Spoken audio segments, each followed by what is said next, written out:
For most us, prepared meals usually means frozen pizza and stuff like that, which unfortunately is anything but healthy. But it no longer has to be this way. Today, you too can have the luxury of having every meal be healthy and prepared for you, courtesy of Factor 75, the sponsor of this video. What they do is as brilliant as it is simple. As you can see from their website, they offer healthy eating made simple. All you have to do is pick your meals from a menu of more than 30 dietitian-designed meals every week. They will cook it to perfection and deliver it to you, so all you have to do is eat, and enjoy. Whether you work all day, game all day, or you are otherwise too occupied to make the healthy meals you know you should be eating, Factor 75 offers the convenience you need. Their no-hassle prepared foods ensure you always have something nutritious on hand when you don't have time to think about making lunch or dinner. Instead, you can just grab a prepared smoothie or keto shake for a quick snack, or heat and eat a chef-quality meal in just 2 minutes with no prep or cleanup necessary, so you can stay focused on what you love to do, or what you have to do, whatever the case may be. But what if you don't want any random healthy meals? What if you're on a specific diet? What if you're trying to turn your life around and you specifically need keto meals, with or without intermittent fasting, or vegan meals? Well, this is what I like the most about Factor 75. They deliver this and will help you reach your fitness goals. Wellness begins with food, and Factor 75 makes it possible for you to achieve your daily goals through nutritious, purposeful eating. Whether you want a specific diet or not, there is no prep and no mess, only dietitian-approved meals. Factor meals arrive pre-prepared and ready to eat in 2 minutes or less, even faster than ordering in. Meal plans offer variety with a rotating weekly menu of 34 plus meal options and 36 plus add-ons like smoothies, keto shakes, desserts, and more. So whether you just want the convenience of having meals prepared for you, or you want to turn your life around with a specific diet, Factor 75 has you covered. Use my link or go to go.factor75.com and use code POGMIDSEP50, that's POGMIDSEP50 for 50% off your first box. Click the link in the description or scan the QR code with your phone.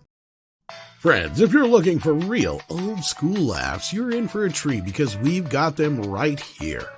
Flip City Magazine. Remember Mad Magazine? Then it went woke. Well, don't worry, Flip City has no chance of going woke. That's right, 4 times a year, you'll get an actual printed magazine full of jokes, stories, comics, and more, all about today's pop culture, entertainment, and woke politics. Flip City takes terrible entertainment trends we love to hate with hilarious parodies of Lord of the Rings, Stranger Things, The Walking Dead, Star Trek, Hunters, and more. Trust me when I say there is nothing else like Flip City on the market. So subscribe today. It will be delivered in print, or you can even get it digitally if you're one of those wacky Zoomers. Either way, follow our link and sign up today, and if you put in midnight, you get an extra 10% off. Check out Flip City Magazine today.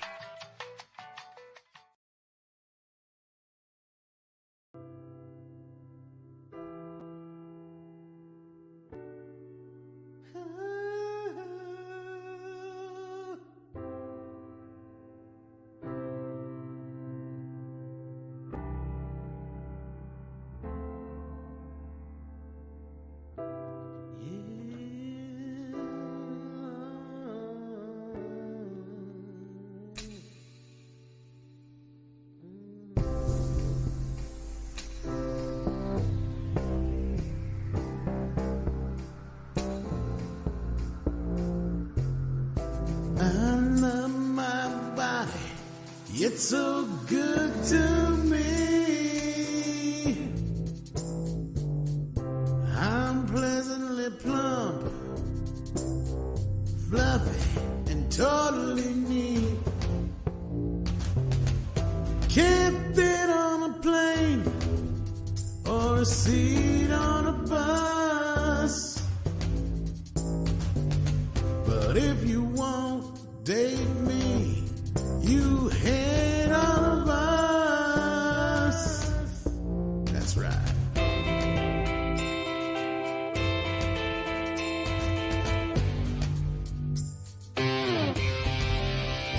Don't hold on your love. It's so fucking greedy. Your lack of love has given me diabetes.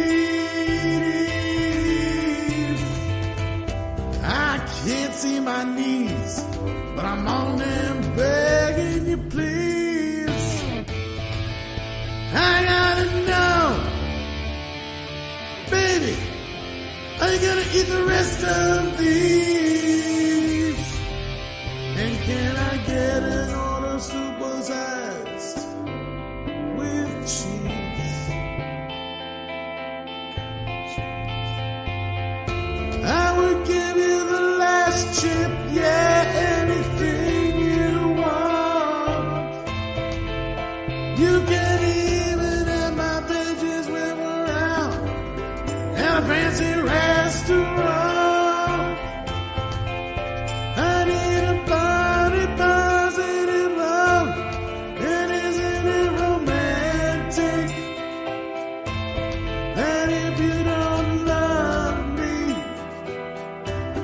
then bitch you're fat phobic. You're totally fat phobic unless you suck my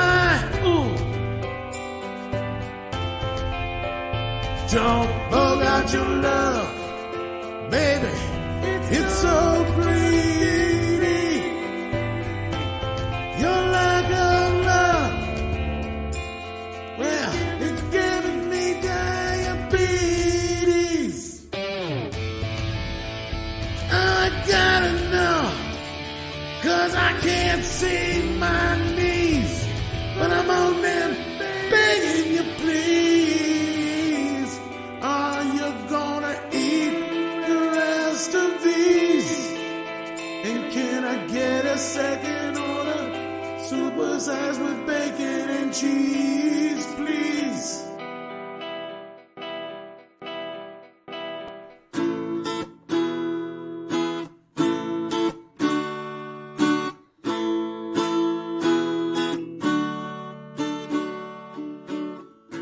Where were you when they put Donnie in chains? Where were you when they spat in America's face? Did you cry when they burned down your city? Don't you care about how things have got so shitty? Yeah, things just weren't the same and everything went insane. I just can't understand what happened to Uncle Sam. No, he's now a they, them, non-binary and gay. And old Lady Liberty had now become a man. Oh, I almost lost hope, and we almost lost all of our freedom. Man, shit is just so stupid and dumb. Couldn't get why so many men wanted to be a girl. But then there was the mugshot. Heard around the world, heard around the world. The mugshot heard around the world. Making America great again.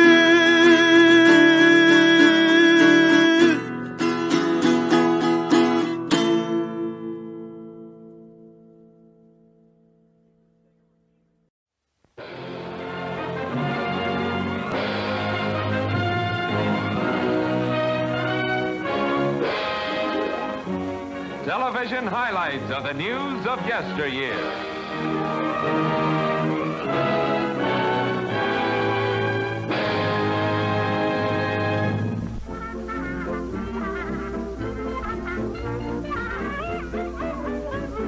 Welcome, everybody, to the weekly wrap-up. That's right. We're back. It's Sunday night. We're going to do everything we can to not talk about the news right here. That's right. Recorded live in front of a studio audience. I'm Tom Connors. With me is the toxic man flu himself doing his toxic man kung fu. How are you doing? That's all I got. That's all you got. I just got that. I'm doing pretty good. It was a good day. We got a lot done here at the Flu House. Got a big day at work tomorrow. And was going through the Monday meltdown from last week and trying to pick out some bits. And I started at about 5 minutes in, about 2 minutes in, and I've cut out about 10 things. I've only gotten through the first 10 minutes. So there was a lot to happen in the beginning of that show. So looking forward to doing the one tomorrow. How about you, Tom? How are you doing? I wish I had gotten a nap in, but other than that, I'm doing pretty good. I'm glad to see we got a valiant raid here. Over 300, almost 400 of you are here so far. Hit that like button, share out the stream. Let everybody know that we're live. You guys managed to miss my music, so you are the winners. The ones who came in. Also joining us tonight, we have Mr. Scribe. How you doing? Doing all right. How about yourself? Doing the best I can. I'm glad Hey, to have you here. and hello, everyone. Hope you're having a good Sunday. Yes, indeed. And we also have Andy Masterson, the toy man himself, playing with all his toys. Where does he get those wonderful toys? He makes them. Some extra hands. Oh my! They come in handy. Give the man a hand or two. There it is. That's right. How you doing tonight, Andy? It's been a shitty week, but Yeah. so far so good today. There you go. I am sorry you had a bad week. I was going to say, yeah, sorry to hear you had a bad week. Did you want to say why? If not, we can move on. Well, we lost Cardinal Sin. That was. Yeah, I suppose. R.I.P. Cardinal. Yeah. That would be one of the main reasons, I can imagine, yeah.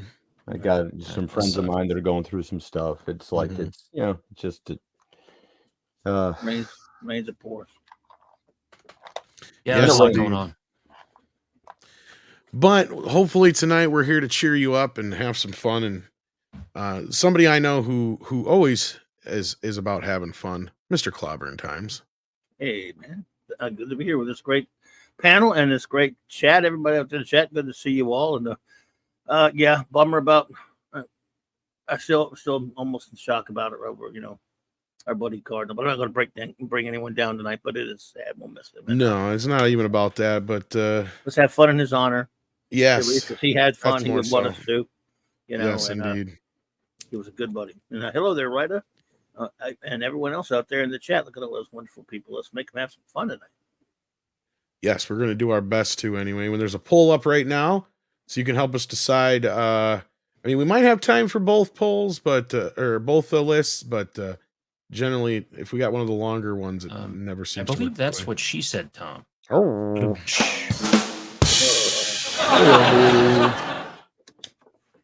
That's right. So, see where we're at here. Boy, you guys are keeping it tight as usual. My God, that's what she said. Well. What? Huh? Yes, again. There we go. Boom. Jeez. Wow, neck and neck now. It's 50-50. Just flip a coin. We'll do one of them. Well, we haven't heard back from Paul yet, so I don't know if he's showing up yet. I know Script Doctor might come in a little late. We're not 100% sure. There's a couple other people we're waiting on yet, but so we'll give it a few more minutes. But as you can see in the poll, there's a couple of choices there. Go ahead, Clobby. I was just saying, I do have to run at the top of the hour unexpectedly. So come and hang with you guys. Say hello. No worries. Thank you, buddy. So you just got a short amount of time. That's fine. No worries. I kind of feel like the 40 best one is probably going to have more debate to it, because if you have remakes that failed, I think that's pretty definitive, isn't it? Yeah, and that's what's the beauty of this is whichever one wins, we might have time for both. That's what I was saying, because the 14 list is pretty short, probably. And remakes are trash. So 99% of the time, in my opinion, anyway. But I'm biased. I know. True Grit. Yeah. True Grit. You like that one? Mm-hmm. I have I'll take John Wayne. Did we have this conversation? I don't know if it was during the regular show or this show last week, Clobby, where I was kind of like, I don't know. I don't hate remakes, but I admit it. I'm very biased against remakes 90-some% of the time. I think they're worthless. Usually, especially when it's a really good movie. Yeah, but the poll is, for those who are curious, 14 remakes that failed, and the other choice is 40 best cult movies of all time. I can't remember who did the list now. I think it was Film Threat, or not Film Threat, Film Slasher, Slash Film, or whatever that thing is called. They should only do remakes of films that failed the first time. It's like a good idea, good premise, executed poorly. That's when you do a remake. Remaking, like I think we talked about in a previous show, like Psycho. Like you just don't. Gone with the Right. Wind. You just don't. You know, just find something that was terrible or just had better potential and then remake that. I find there's a certain level of arrogance in that. Like somebody made a classic and somebody says, "Hey, I can do it better than that." Right. Yeah, there's just some things you shouldn't mess Exactly. with. I agree. Or But- my idea always was to take a movie that was meh, maintain the script exactly as it is, but cast it completely differently, like Blank Check starring Patton Oswalt or something. And just See, sometimes cast him as the kid and just like yeah. Aside from the modernisms they add into some of these movies, sometimes that's my bigger problem is just the cast. Right? Yeah. Like, I mean, here's an example, the movie Poltergeist. They only changed a few minor things in it. In fact, I was kind of like surprised they didn't add more modernisms to it. But that cast is just not Craig T. Nelson and Joe Beth remade it? Williams and I didn't know they remade it. yeah, see exactly my point. Why? Like, yeah, it's just like because I think Sam Rockwell's in it, or is it the other one? Sam Rockwell. Yeah, and that's about the only person I remember from it. I couldn't tell you anybody else who was in it. Like, they even gender swapped Tangina, and I can't remember the guy who plays him, the same character in it. But yeah, it's just kind of like why. Because Poltergeist was perfect to begin with. Right. I mean, The Fly makes sense. You watch the original Fly. That comes from an era when Hollywood was kind of wonky and still trying to get its footing, and it was kind of struggling to fight against television. So they were trying to make a lot of cheaper films and such. And yeah, you watch The Fly now; it's very quaint. But you watch that fucking remake, and oh my god, does it grab you by the nuts and the throat at the same damn time and say, check this shit out, you know, and chuck you in a dark room with a fly, you know, like a fly beast. Well, that's because Cronenberg took the premise and completely reimagined it. It's practically indistinguishable. Or sorry, not indistinguishable. It's wholly separate from the original, save for the very basic premise and everything else. The psychology of it, Brundle's journey, everything is just It's a different movie. So yeah, same title, Very but much. Yeah. Thankfully, Scarface is another example from that same era where they took just the kind of base concepts and spun it in a completely different direction. And see, those I don't mind. Exactly.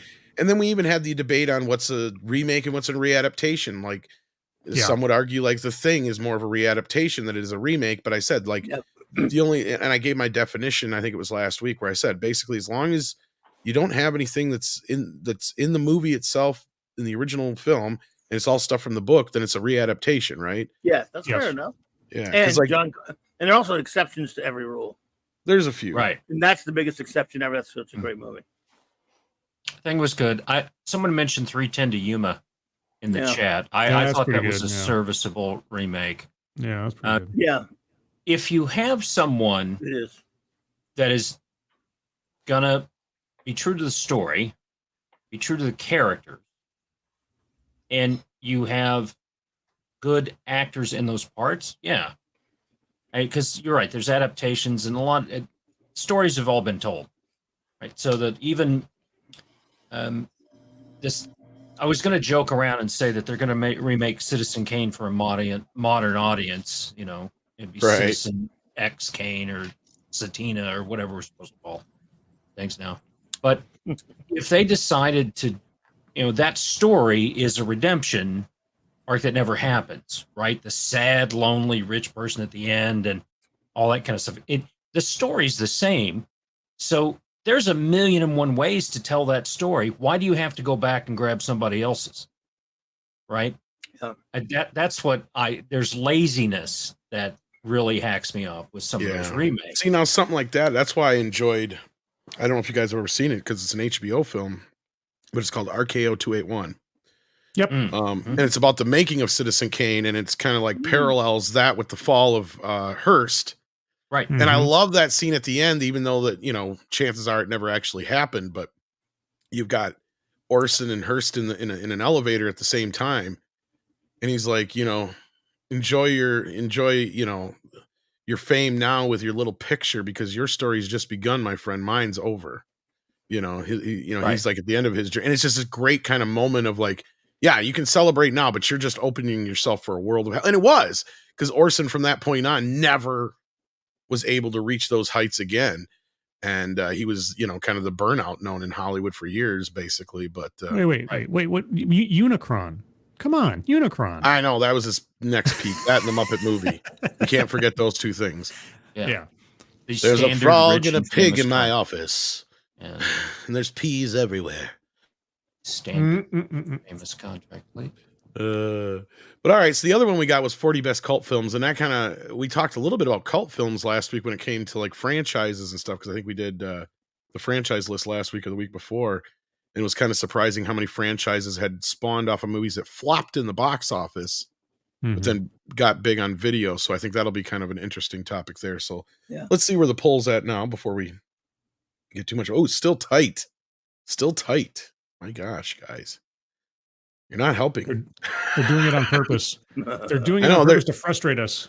There's still over close to 200 of you that haven't voted. Well, more like 100 close to 200. 175. Vote. Yeah, get out and vote. What we're going to talk about. Yeah, get out and vote. Rock the vote. That's right. MTV, rock the vote. Yeah, that really worked. Don't rock the vote, baby. Rock the vote. Don't you rock the vote, baby. Oh Lord! All right, so we'll give it a few more minutes. In the meantime, we've had a long week here at the channel as well, dropping a lot of videos. I hope you guys have been keeping up with our Disney videos that we've been dropping. Battle of the Bobs. The Battle of the Bobs. Yes, indeed. Yeah.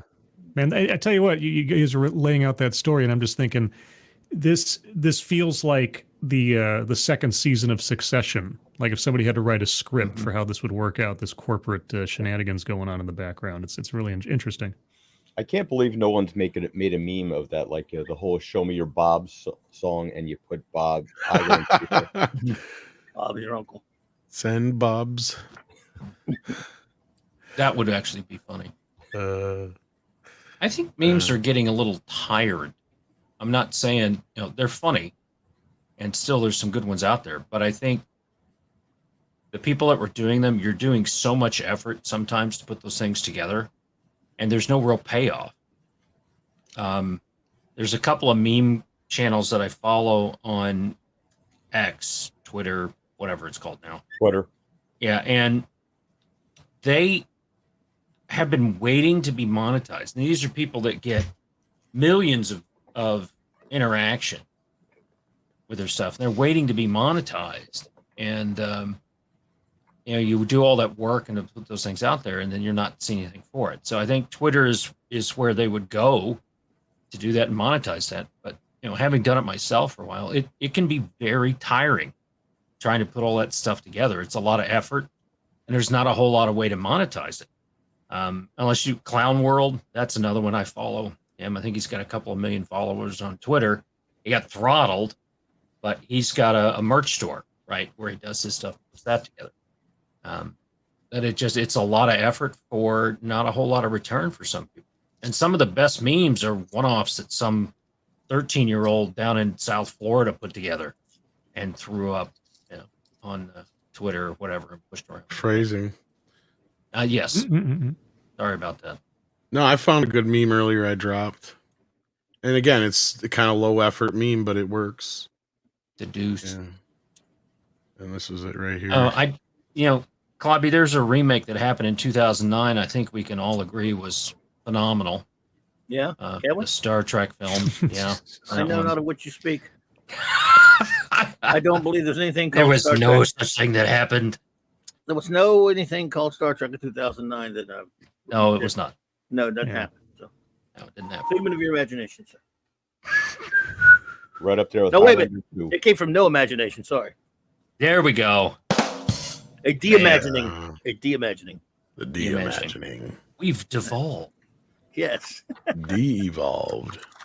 Oh, my. Yep. Oh, and we have a sheep fucker here. Oh, I'm sorry, what? Diddly good diddly evening. potatoes. Diddly potatoes. Are we talking about that magnificent movie Star Trek? The Star real, Treks. the Star Trek? proper one, the 2009 one, the real one. Yeah. Kelvin Yeah, Trek. that one.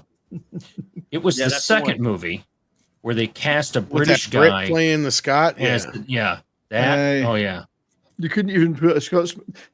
We never get a Scotsman in Star Trek. We get a Canadian playing a Scotsman, and we get an Englishman playing a Scotsman. Yeah. Mhm. Although doing You're a saying lot you don't closer. feel represented at all, I Brian? do not. That's why I will never watch it. Well, I have watched it a few times. A few I'm not times. represented. Blasted. Yeah, he's- if I'm not in it, I can't watch it. yeah, I'm not in the movie. It doesn't Can you matter. imagine how mad mad I was when, you know, you got frickin' Warwick Davis playing the Leprechaun? If that's not a cultural appropriation moment of, I don't know what it is. You know, it's just- It is shocking that the only time Wrong. Bond ever appeared in a kilt was when George Lazenby did it, not Sean Connery. Yeah, Not Connery, yeah. the best Bond. Yeah, at least you got Lazenby. Bond, right? Like, there you go. So, you know, it's a trade-off, you know. That's true. Because Bond was meant to be, his mother was Scottish, I think. It wasn't Ewan McGregor Scottish, too, so then he took over for Obi-Wan Kenobi Oh, as well. that's but- true, yeah. Yeah. Playing Yeah. whatever they are in Star Yeah, Wars. that They're thing. humans, but are they really humans? They're in a They're- galaxy far, far away long ago. So Yeah. how can they be human? They can't be human. We still need like 100 and some people to vote. Or we're not going to know what to talk about first here, guys. And we're going to be losing Klobby soon, so I'm sure. You know what? I'm going to make a decision here. I said Executive 2 decision. minutes, and I let it go even longer because Good people just movie. hadn't been voting. So I'm just going to end it right now. And we're going to do the End it. shorter list first, so maybe we can get this. And that's the one that won anyway. So maybe we can get through this before Klobby has to leave since Don't do it he's. on my count, buddy. I'm hanging. No. This one's right up. We were just talking about remakes anyway, so it's the one that won.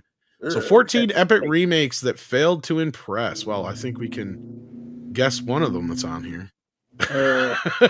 What is that? That would be The Mummy. The Oh, that's a Mummy. remake. Would Okay. you call it a remake, though? I don't know. Mulan 2020. Many film lovers named the live action Mulan remake. When did this come out? I was going to say 2 days ago. And There was a Yeah. live action remake. Did anyone yeah. watch it? Oh, this was the one yeah. that they shot in the internment camp or whatever, wasn't it? Oh, Or that's just- Yeah. yeah, with the support of, they thanked them in the Support credits. of, yeah. the benevolent Yeah. government of that province. Yeah. Thanks for Anyone, the Yeah. anyone here even watch that one? don't I did. know. I was No. made to watch it by a girlfriend of mine, and Oh. Is yeah, that it girlfriend was- still a friend?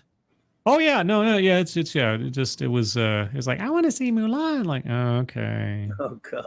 yeah, it was one I of those understand. things, and I sat through it. It was pretty bad. Yeah.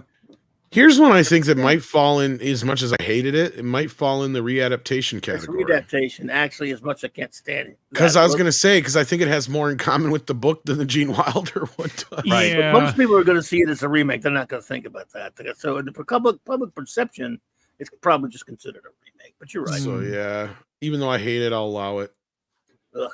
Ugh. Red Dawn. Here we go. Now here's what we're talking jeez. about. Well, Oh, my Here's what I God. was talking about earlier about like replacing the an amazing fucking cast with a bunch of nobodies. Like Chris Hemsworth was like the only somebody in this movie, keeps and it the was sitting price on a down. shelf for years. yeah, Keeps the and they kept price changing down. the bad guys because they couldn't like get away with it politically. So they went from what it started out as China, and then they had to change it to like what, North Korea or something. Yeah. Yeah. Yes. Like that makes any sense at all in reality. Yeah, Yeah. North Korea is definitely doing this. Would- Yeah. yeah, Maybe the original one, it made sense because you had a conglomeration of communist countries. None of Yeah, them and were together. Rocky had just finished the Cold War. You know. That's right. That's right. Yep. Yeah. When Wasted. the original came out, were any of those actors really anybody yet, though?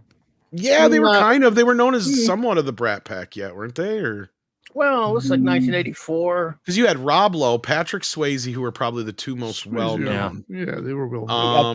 Though, like I think Swayze And what's her was only face? had Oh, is I mean, fairly well. She was known, I in think. Dirty Dancing with him. This was before Dirty Dancing. Yeah, it was All before right. Dirty Dancing, It was- though.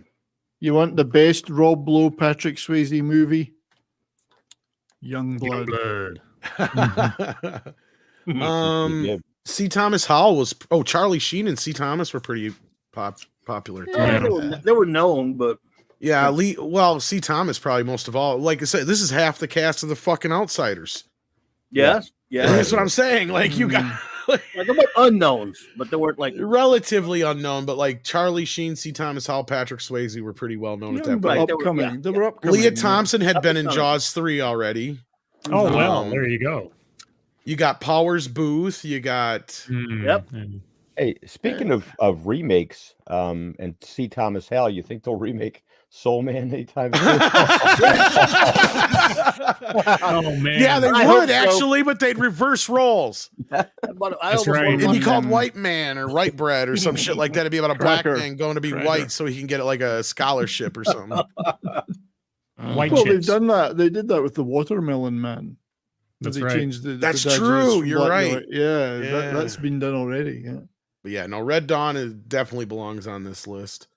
Oh God, why ain't this higher? Oh yeah. my It's God. terrible. So Yeah, we talked bad. about this a few times now, Scribe. This How is one bad of the this greatest movie concepts of all time. I know, right?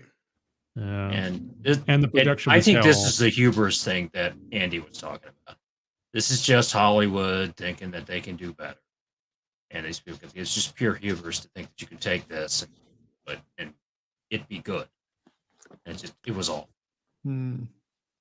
You might want Well- to talk into your mic just a little bit more. Oh, sorry. That's all right.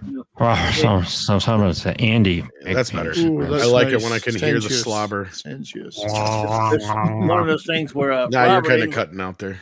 Sorry.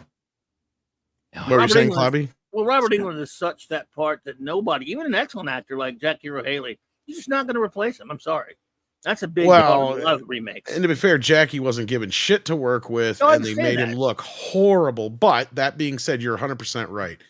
Robert England, Wes Craven, Yeah, it's just it was no one way. of those moments in history that you're never going to be able to recreate that That's right. dynamic. that- And even the sequels. Even if it had been were- good, it would have been that. Wouldn't have been them.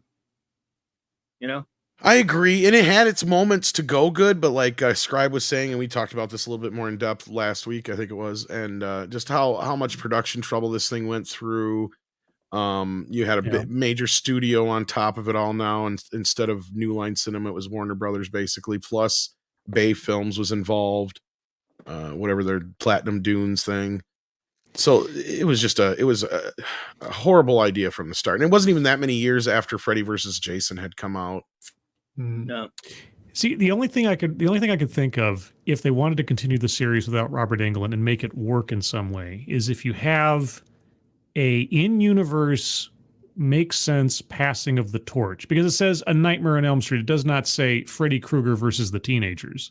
So you could find, just like with Halloween, which I had hoped they were going to hand off the Halloween reigns to a different character in the last one they just made. I see where you're coming from, but I hated that idea, and I don't like. Yeah, no, that I know. idea. Like I say, I'm just saying, like the only way you could, if you had people who loved the franchise and knew that Robert Englund was not going to do it any further, and they really put their heart and their soul into finding a way to pass the torch in a way that the audiences could accept, that's the only way, the only conceivable way you could carry on the franchise without Englund is if the fans accepted a new Avatar in that way. That's the only thing I can think of. But if they're going to do something like that, it's got to be now, because Robert's not getting any younger. No, and I get that. To me, at this point, I think you find an unknown. You find somebody who can play the role for a while, like Robert did. Somebody who emotes a lot, that what Robert does. And at this point, you just kind of cast somebody who's Robert Englund like, because it's kind of like Bela Lugosi in a way for the longest time, Right. I'd imagine, until Christopher Lee played the role like almost 30 years later, to where, that's just kind of everybody played Dracula like Lugosi, like that was just kind of what they did. And same thing with Boris and Frankenstein. They just copied what he did. Yeah. I hate to say it, but you almost got to get until you can find somebody who can make it their own, which Jackie may have been able to. He just wasn't given the opportunity. You kind of just got to have somebody come in and just copy what Robert did. And as long as they can do it without it coming off in a bad way for a few movies, I think they could carry on the franchise, or do like a prequel where it's like kind of like what they're doing Friday the 13th, a la Bates Motel, where you're kind of rebuilding the world around the character again and stuff like that, maybe. But okay, see, that's the thing. I'm not a big fan of passing the torch. Okay. Me either. It works in things like Star Wars and such, when you have a father, son, daughter kind of, adventure story kind of thing. But when you're talking about villains. So you're saying you like the sequel trilogy? Yes, I love it. No, I could see kind of being passed down from Obi-Wan and Anakin to Luke and Han, kind of a thing is what I'm saying. But right. Well, in this case though, when it comes to horror movies and killers, it's really difficult to replace them. It's Ultimately, why bother at all? Do something new. Absolutely.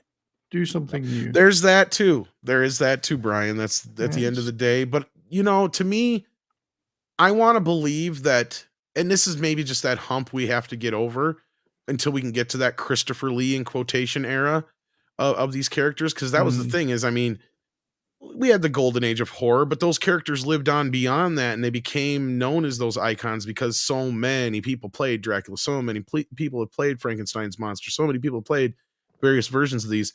I'm not against somebody else taking the mantle over as Freddy, though. That's the thing. It has to be kind of like you got to find the right guy to do it, though. It's a tough, it was, like I said, that was a 30-year gap between, and a lot of people tried playing Dracula in between there, but nobody remembers them other than Christopher Lee and, Bela Lugosi. So it's just kind of one of those things. Yeah. Until Gary Oldman came along. I mean, oh, jeez. I guess you could kind of count what's his face in one. I think you're going to have somebody, George Hamilton or whatever. Frank Langella was pretty good. Frank Langella was another one that was pretty good. And I think you're going to have somebody come along with this movie is so iconic, right? I mean, we all have had nightmares, but for them to, come true and cross over into the real world, one of the things about nightmares is that they always ended in the morning. So what if they didn't? I mean, so that was the concept. But I think what they're going to have to do if they want to continue this is to have someone either be possessed by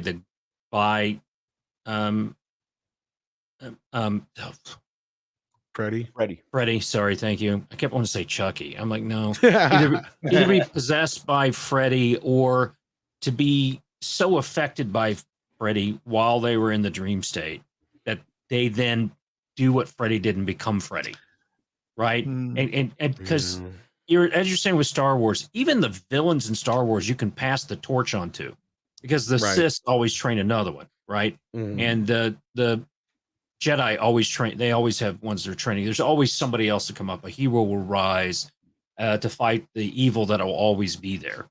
This is a totally different kind of thing. And this movie proved, even if you have good actors, at catching lightning in a bottle a second time, because they didn't have the story, they didn't have the supporting cast, they didn't have anything really with this film. Hey, maybe they missed a trick there, because they could have had a Freddy versus Chucky. An Alien versus Predator. If it wasn't for the crossover problems of the companies, JW Universe has become a member. Thank you for that. All right. And Joe Pat has been a member for 10 months. Thank you so much, Joe Pat. And then Scott Westbrook sent us a super sticker. I didn't catch what it was. Did anybody catch what it was? It was on my channel, we call him Dogcat Fox. Gotcha. It's a little Chiba Fox character thing, smiling. Cool. Well, thank you so much, guys. We appreciate the support. And let's keep moving here, because I know we've got a limited time with Klobby anyway, so we're already getting through the list fairly quickly. Oh, Total Recall, obviously. Oh man, this is horrible. Is Fright not going to be on here too with another Colin? I hope so. That's the worst one. Yeah, I got to admit, I didn't bother to watch this one because I've seen it already and it was better. I think I saw it once. Not this one. I saw the real one. So no, I know. Yeah. But I think I actually watched this once just to see it. Yeah. So in this one, they did try and change this. I'm sorry, Andy. Go ahead. There's better things to watch Kate Beckinsale in. Exactly. Leather. Yeah, exactly. And any of the vampire films. What were you saying, Tox? That this, where I said that in the previous with the Friday 13th, Nightmare on Elm Street. You've got to try and change things up, and they did try and change things up here. So it went from being a story it was on Mars to a story it was on Earth. Not spoilers for a movie that's 10 years old. Well, and here's my understanding is it is closer to the book, but it is closer to the book, but he's a good actor, but this was a Schwarzenegger film, right? Yeah. This was a powerhouse Schwarzenegger film. He did it's one of his biggest, highest grossing films. Yeah. And you just aren't going to do that without him it's just not going to be there. There was a cool futuristic technology in here I really liked. That the cell phones were implanted in your palm. So you had like a computer in your palm that had touchpads and stuff in your fingertips, your thumb. So you could put that to any glass and it would become a computer. I thought that was pretty cool. And then you could put your hand up and that was your phone. I thought that was great. But of course, it can track you everywhere and all that ID stuff and things, digital ID that we're all, from there. So they had some good technology in here. The world wasn't so bad as far as being built that way. It just, you weren't going to follow that at all. The beauty of the original movie was that it had that 80s tongue-in-cheek humor. Even though it came out in like 1990, but yeah, but it had that very 80s feel, tongue-in-cheek humor, larger-than-life humor that was infused throughout it, even in the dramatic moments. There was always that little bit of humor. This was a very humorless movie, I thought. Consider that a device. Consider that a device. And not only that, it's like what Claudia was saying too, but what Tox was saying too about they do add some new elements to it, and they do pull some things back in from the book. But this is one that I think still falls in the remake category because they did pull some things in here that were straight out of the Schwarzenegger movie. Just so you go, oh yeah, I remember that. Like if I remember right, don't they have like the multi-titted woman and shit like that? Yeah, they've got all that. Yeah, like a few moments just to kind of definitely throw you back to that. I don't think this is a horrible movie. I just didn't see the point at the end of the day. It probably falls in that mid to lower end range. Yeah, it didn't. Here's one thing you can look at as a failure for a remake. Goes if 30 years later people say that, mention that title of the film, and you go right back to the one that was the original.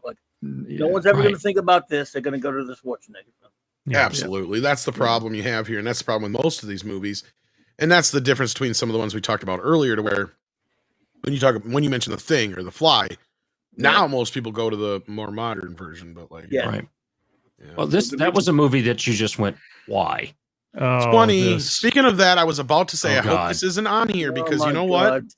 You know what? I know you guys are groaning right now, and I hated this the first time I saw it because for those, I love the original Robo. It's one of my favorite movies of all time. Like, I did not hate this remake. It actually brings some elements to the table, and it's a different kind of story. And I didn't get it at first, but the second time through I watched it, I'm like, okay, I get what they're doing here. And it's kind of sad that they didn't get to continue with this universe because RoboCop lends itself so well to a comic book world. Even though it's not a comic book to begin with, it feels like it should have been. And a lot of that's because it's more or less a ripoff of Judge Dredd. Yeah, it's big time based on Judge Dredd. It is based on Judge Dredd. Now, the elements... I was just going to say, the elements they added to this that I appreciated that weren't in the original, that I thought made this one a bit more unique, was you had a bit more of the politics, involved with what are we doing here? Is it a lot of things that they kind of just jump over in the original film, the religious impact of it all, the element of how is he going to deal with it? How is his family going to? His family is a big part of this story, as opposed to where the first movie they're just kind of overlooked except for his memories. Yeah. So she's heavily involved, and they kind of do a flip flop reversal on because the original movie is about him regaining his humanity. In this one, he has his humanity until they take it away midpoint, and then he becomes a complete, automaton at that point, even more so than the original RoboCop was. So there's a little bit of different element to it. It's a bit more straightforward, not tongue in cheek, with kind of it's not a comedy like the original film. It is a straightforward sci-fi film. I'm with you. And it asks a lot of those kind of questions. Now, did I like the redesign? Fuck no. And that's why I like at the end when they take him back to the old design. And if you watch when they're flipping through the designs, they have the old uniform in there too. So it was set up to where they could at some point. And I didn't hate this guy who took over either. What's his name? I don't know. He played in Suicide Squad. The Scandinavian guy. Kinnaman. And again, is it as good as the first movie? Not by a long fucking shot.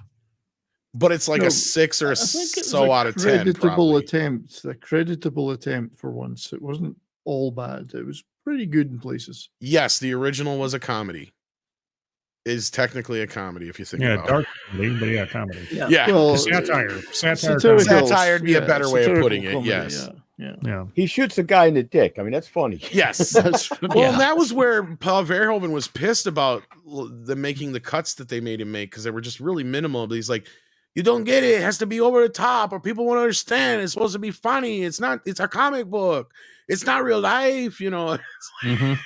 More so Paul blood. Verhoeven's Mexican now. Yeah, I did a bad Paul Verhoeven. I'm sorry. That was not my best. Where's But Mikey no, when you and need again, him? okay, so I'm done defending this film. Now, anybody who wants to shit on it, go for it. Because I can't really defend much else other than at least they fucking tried, and it wasn't a complete retread of the original, and it wasn't obnoxious as it could have been. Him retaining his humanity and his identity was the worst part of it for me. That just like then you just have Iron Man at that point. Admittedly, under the control of other people, etc. But the whole idea of RoboCop having to regain his humanity, that he is the guy is just one extra piece to the puzzle, rather than they're looking for a person, and having the family involved.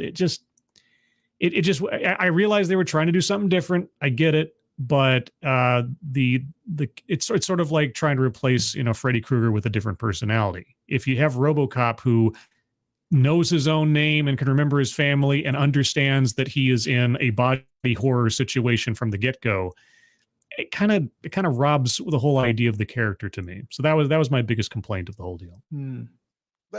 That's fair, but I also like the element that, speaking of Jackie Earle Haley, like, his character plays in this whole ordeal, which is kind of a new element to the fold, and that is his argument is that my robots are better.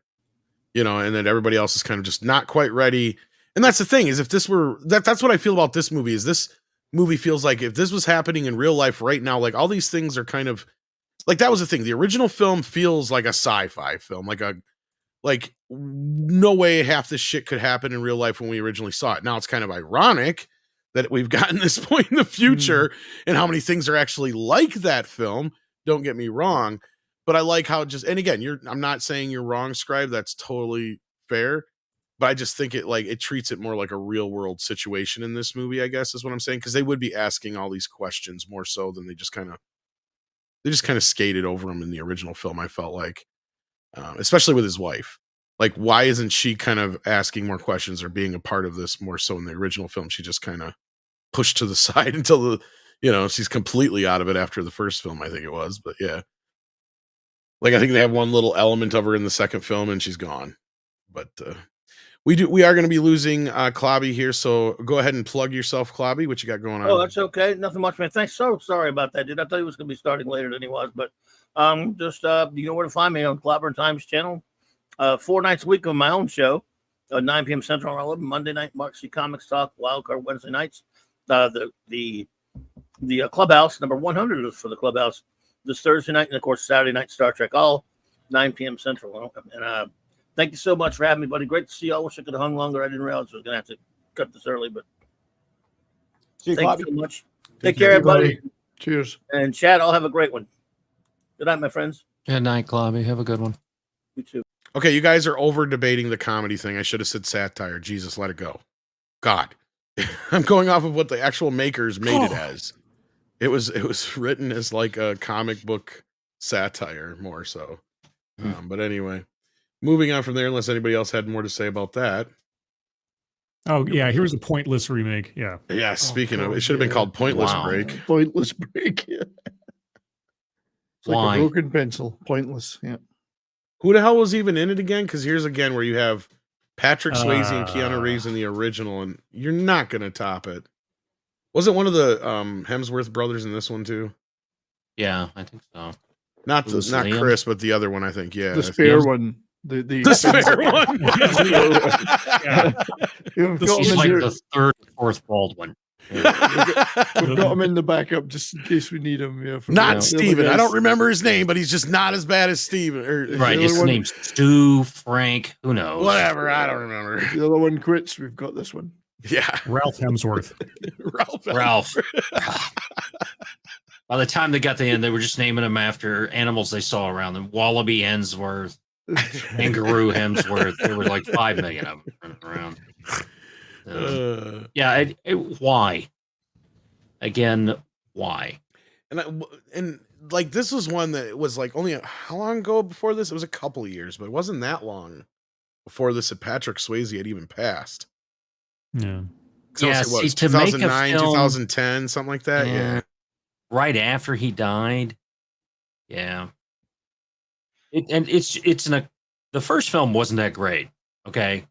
It's a decent thriller for what it is. Yeah. Film, but it's not like, what is it? 3.5 stars, maybe from there. It's very of its time. Yeah. It is of its time and stuff from there. So what makes that film work is Patrick Swayze and Keanu Reeves. That's what makes that film work.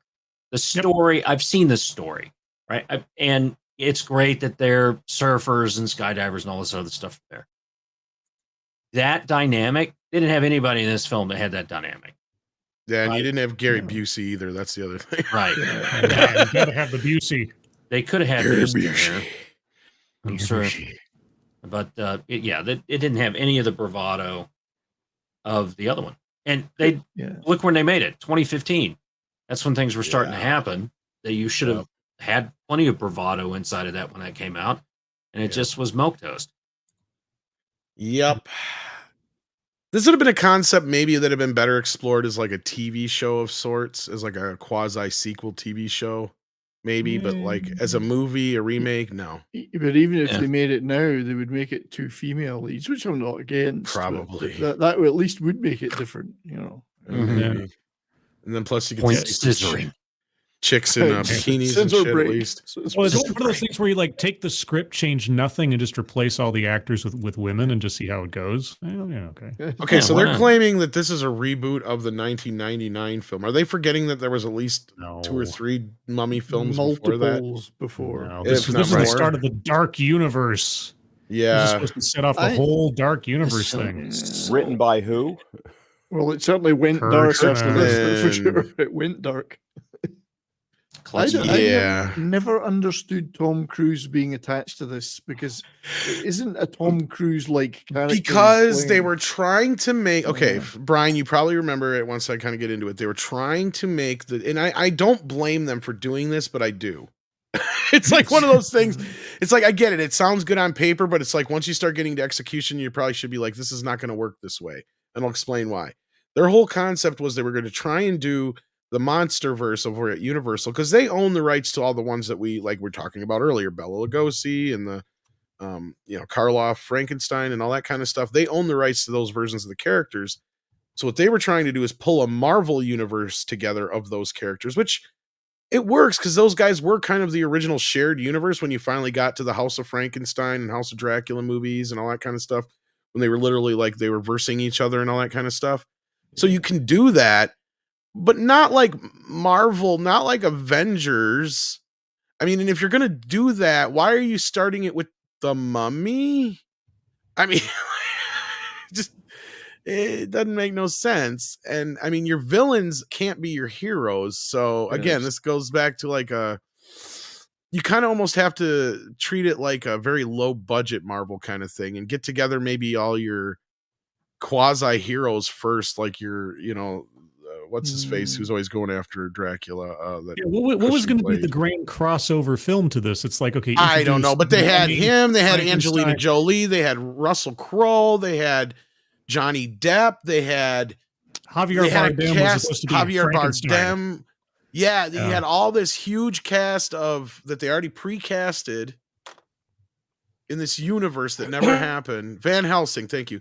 They should have had like Van Helsing and a bunch of those guys get together in a thing first and kind of worked it that way, but done it on a much lower scale. Like you can't do this on a Tom Cruise. And especially this first movie, it's like they had like a world-ending threat of the Mummy, like running a sandstorm through London. I was like, keep it small stakes. Why? That's how these horror movies work. You keep it small stakes. You keep it in dark caverns, personal, direct. And then if you want to have, Frankenstein versus the Wolfman or something, okay.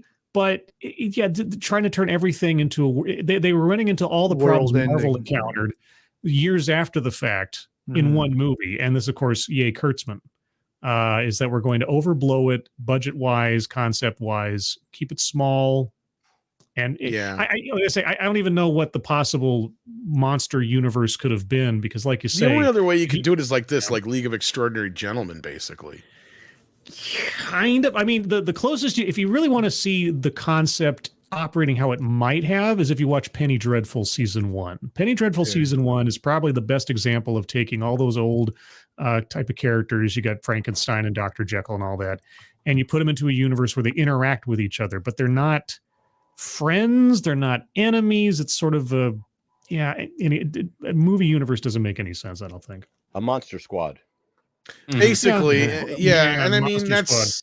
and in that sense, it's not exactly what they used to be. You're just kind of, and again, you're kind of ripping off like a League of Extraordinary Gentlemen kind of concept. But other than that, I think you just could do like this.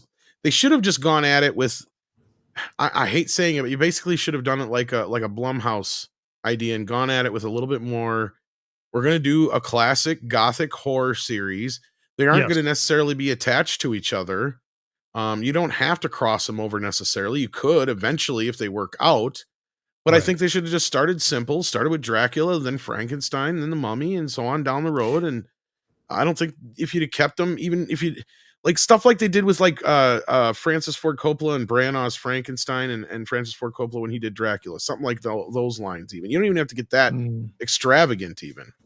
Well, Dracula Untold was supposed to be the start of this whole thing, but initially, yes, but that completely bombed too. Yeah, that bombed too. And and the problem with that one too, amongst other things, is that they turned Dracula into a demigod who could basically take on entire armies with one hand and all this other stuff, and he was another world-ending threat and yada yada yada. And just they really need to make it small stakes. Marvel and everybody, just small stakes. Keep it character focused.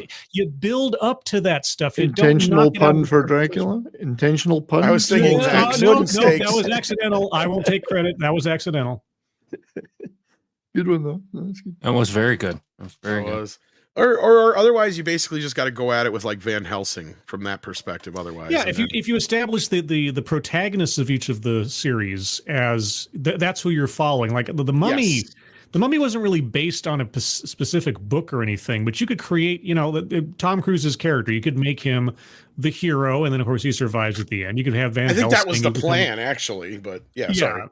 You could do a switch with like the Wolfman and say like Talbot is his own protagonist versus his sort of like Incredible Hulk other kind of thing, and then they're going back and forth. You could make it work, but the way they were doing it was just too overblown, too much. It was like all the worst choices of both DC and Marvel trying to create a cinematic universe in one movie, which is sad, because it had tried too hard.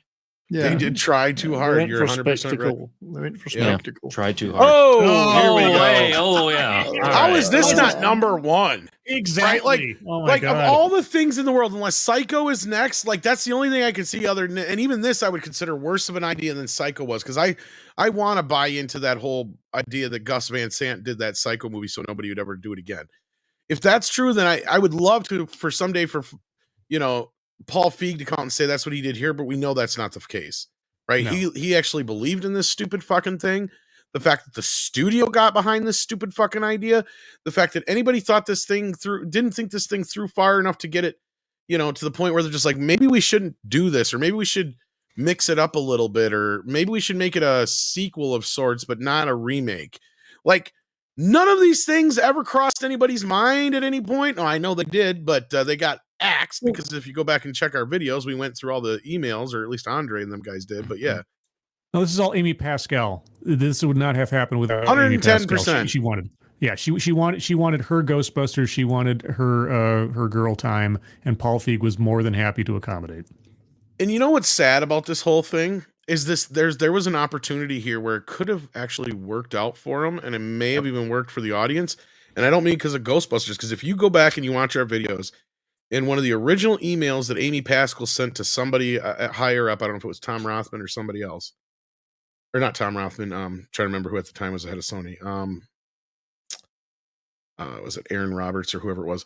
Anyway, sends a note up that Paul Feig is interested in this, but he wants to do it, of course, with all chicks. And basically, his concept was that ghosts aren't just delegated to Earth. They're from all other galaxies and dimensions and stuff. And I'm sitting here going, this motherfucker don't want to make a Ghostbuster movie. He wants to make a Women in Black movie.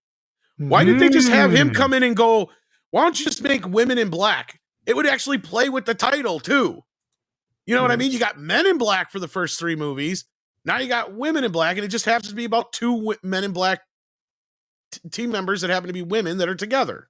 You know what I mean? You just bring in whoever, like, come up with some classic actress. What's her face who played Tina Turner? What's her name? I keep forgetting her name. Tina Turner. No. The chick who played her in the movie, Angela Bassett. Angela Bassett as like the older Tina. veteran actor, and then you bring in some younger actress like Jennifer Lawrence or somebody like that. Boom. You've got a brand new Men in Black movie, and it's called Women in Black, and it's playing off the fucking name. You can even have a cameo with Will Smith and Tommy Lee Jones in it, and the fucking Pug and everybody else. It's in the same fucking universe, but it just has, it's just a new set of characters, kind of like they did with Chris Hemsworth and the obnoxious bitch from Thor, but only do it then when it would have been funnier and it made more sense. Because then you're still just playing with a franchise that's alive instead of trying to reinvigorate something that people love. And that's the problem with Ghostbusters that I said from the start. And that's probably the problem with most of these remakes that we've had in the last, 4 or 5 of them that we talked about here, is that they all came out in the video era, right? And I brought this up last week, I think it was. And that's where we could watch these movies over and over and over, and we know them by fucking heart. We can sit here and quote the entirety of Ghostbusters, probably line for line between at least 3 or 4 of us, if not the whole panel. Go from the beginning of the movie to the end and not miss a beat. Right? That is the problem here. You cannot remake shit like that. That is why they never attempted to try and remake Wizard of Oz. Because everybody has seen it. And if everybody has seen it and everybody loves it, I mean, I get it, not everybody. I'm not trying to speak for it, but the general consensus is they consider it a classic. You're not going to mess with it. Most of these movies, Ghostbusters, Die Hard, you name it, when they're Rocky, you're never going to remake those. Why? Because you shouldn't. But they decided, we're going to fuck with Ghostbusters. Mm-hmm. Yeah. And then they did the same thing with Rocky by making Creed. Yeah. People give that a pass, though. That one pisses me off. I like Creed 2, but they give it a pass just because it's technically a sequel, and I'll give them that. As predicted. Yep. Here we go. I knew since it hadn't been on the list yet. Mm-hmm. Yeah. Yeah, this was awful. We talked about this, a week or 2 weeks ago or something? Pretty lengthy, yeah. Yeah. So I don't know if anybody wants to say more about Ghostbusters since I dominated that, but it's awful. I loved the film. You were all wrong. What did you do with Toxic Man Flu? Oof, sorry. Do you got the vid, Not man? Not feeling well. I don't know what happened there. I would say. God, the ending of that film was so... Oh my God, yes. You get to the end of this, like the first 2 acts are bad enough, but you get to the end of this thing and you're just like, is this even a real movie anymore? That's right. It was so bad. Oh my God. When she gets stuck underneath the Stay Puft Marshmallow Man, I'm like, what the hell? I was just get a knife to cut through one of those things. I was beside myself at that point. Yeah. I felt sorry for the Marshmallow Man, really. Why was this Marshmallow Man? Why was he the only one that didn't get recast as a female? That's true. Well, not only that, he was a joke. He was barely even in the movie. It was a fucking balloon. It wasn't even the real Stay Puft Marshmallow Man. Should have been the Marshmallow Man. Yeah. No, that's good. I like that. I think the movie's pretty summed up when the bad guy gets zapped in the nuts. Mm-hmm. Yeah. All right, we've kicked that film. I think we kicked this so much. All right, Psycho, you know what? Psycho. Let's quickly go through this other list since we got some time here. Okay. We got let's see, we got a couple super chats. 40 films. You think quickly at 40 films to discuss? I don't know. Maybe we can try. You guys want to not try it? No. Why don't we do the first 10 and then tease? It's a teaser for next week and do that. I don't know. We'll see. Gabriel Knight says here from Camelot's stream. Oh, cool. He's under coordinated attack. Yeah, I noticed that. Banned from X, Instagram, and YouTube. Maybe next. Dark days for free speech and comedy. Yeah, it seems to be that way. We also had Darth News on Friday, and his big channel got brought down while he was on stream with us. Of all things. I remember that. Yeah. So I'm trying to play nice lately and not get too cunty. 16-bit mascot says, "Hail Tom and Midnight's Edge. Enjoy your work. Cheers." Well, thank you. Let's try and blow through this pretty quick. I don't even is Culture even having a show tonight? Okay, I guess he is. Okay, so yeah, I did link it to a show, but that doesn't always mean he's gonna have it. He didn't say nothing until just a little bit ago here. I see he didn't pop in here at all. So, all right, let's try and bust through this real quick. We got 40 best cult movies of all time. We talked a little bit about cult films last week, so let's see what we got here. We got El Topo. Did they define what cult meant? Yeah. We could go into that. No one sets out to make a cult film, not really anyway. No matter how long their professed ambitions, if someone is going to go through all the trouble of writing, casting, directing, financing, and shooting a movie, somewhere in their auteurist heart, they're wishing to score a left field hit. The next little low budget indie that could. Most of the time. Cultdom, sorry, not Cult Down. I don't know what the hell I'm reading there. Cultdom is the best they can settle for. But hey, there are much worse fates for any piece of art. In fact, as time goes on, the phrase has become more commonly understood. Filmmakers have started to wear cult as a badge of honor, and well, they should, especially given the company they keep. Putting together. Oh, sorry. Go ahead, Tom. I say putting together this list requires figuring out what exactly defines a cult film, which is a challenge in and of itself. As best as we can lock down, it's a movie which fervency of its fans. No, fervency I guess is a word of its fans. Fervency, that's what it is. Thank you. Let me make this a little bit bigger too. It's like really small. Fervency of its fans far outstrips its box office returns. Mostly though, and you just know one when you see it, or maybe that you should be how you see it. Most likely it won't be at expensive multiplex, but a midnight screening and at a dingy second run theater or grainy VHS tape with tracking issues or scratch DVD pull out a charity bin. Shoot, maybe the closet you could even get a copy is reading the plot, blah, blah, blah, blah. Okay, so basically kind of what most of us see. I'd say, roughly speaking, it's not been a commercial success on release, but over the years has gathered a large following. Yeah. Devoted following. And I think we were discussing this last week, how the video age really added to the cult status of films between cable and VHS. Yeah. So yeah, we got El Topo. This is not a movie I've actually seen, but I've heard about. I've heard of it. Yeah, I've heard they show it in film schools too. I've never seen it. No. I don't know if this would actually count as a cult film, but I guess it does here. It's a Jodorowsky. Okay. Yeah. Yeah. Popular Western genre to bid to connect American audiences.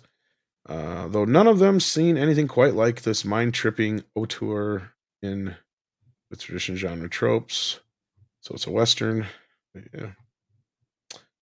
And it's one of those rare cult movies to feature an actual cult, it says here. There you go. Yay. Oh. And of course, when you think of cult films, I mean, indeed. The Rocky Horror Picture Show screams cult movie. I don't think that even a lot of good times watching that on Friday. An introduction there. Oh, here's one of my personal favorites. Angry Inch. David Warner. Thought about that forever. No, Ewan McGregor. This is Ewan McGregor or no? No, actually, it's John Cameron Mitchell, who wrote the stage play and originated the role. Great music, actually. I'm thinking that he might have appeared on stage. McGregor. I think David Warner did a version of this at one point, or you're thinking of maybe Neil Patrick Harris revived it a few years back here on Broadway, but the music's amazing and the story's different. It's woke before woke, kids. See, this is back when you could actually tell a story like this and it didn't get obnoxiously woke. Now, if they tried to do this, it would be horrible. Because if anything, this has some mixed messaging in it. If anything. Yeah. For those who've seen it, you know what I mean. If you haven't, check it out. The David Warner thing was another thing. Yeah. Oh, okay. Pink Flamingos. Yeah, this is a movie I saw for the very first time in its fullness. Anyway, I should say. I've seen clips and bits and pieces before, but I finally saw it completely for its first time last year in an anniversary release. Yeah, it's a hard watch. It's not one of John Waters' best.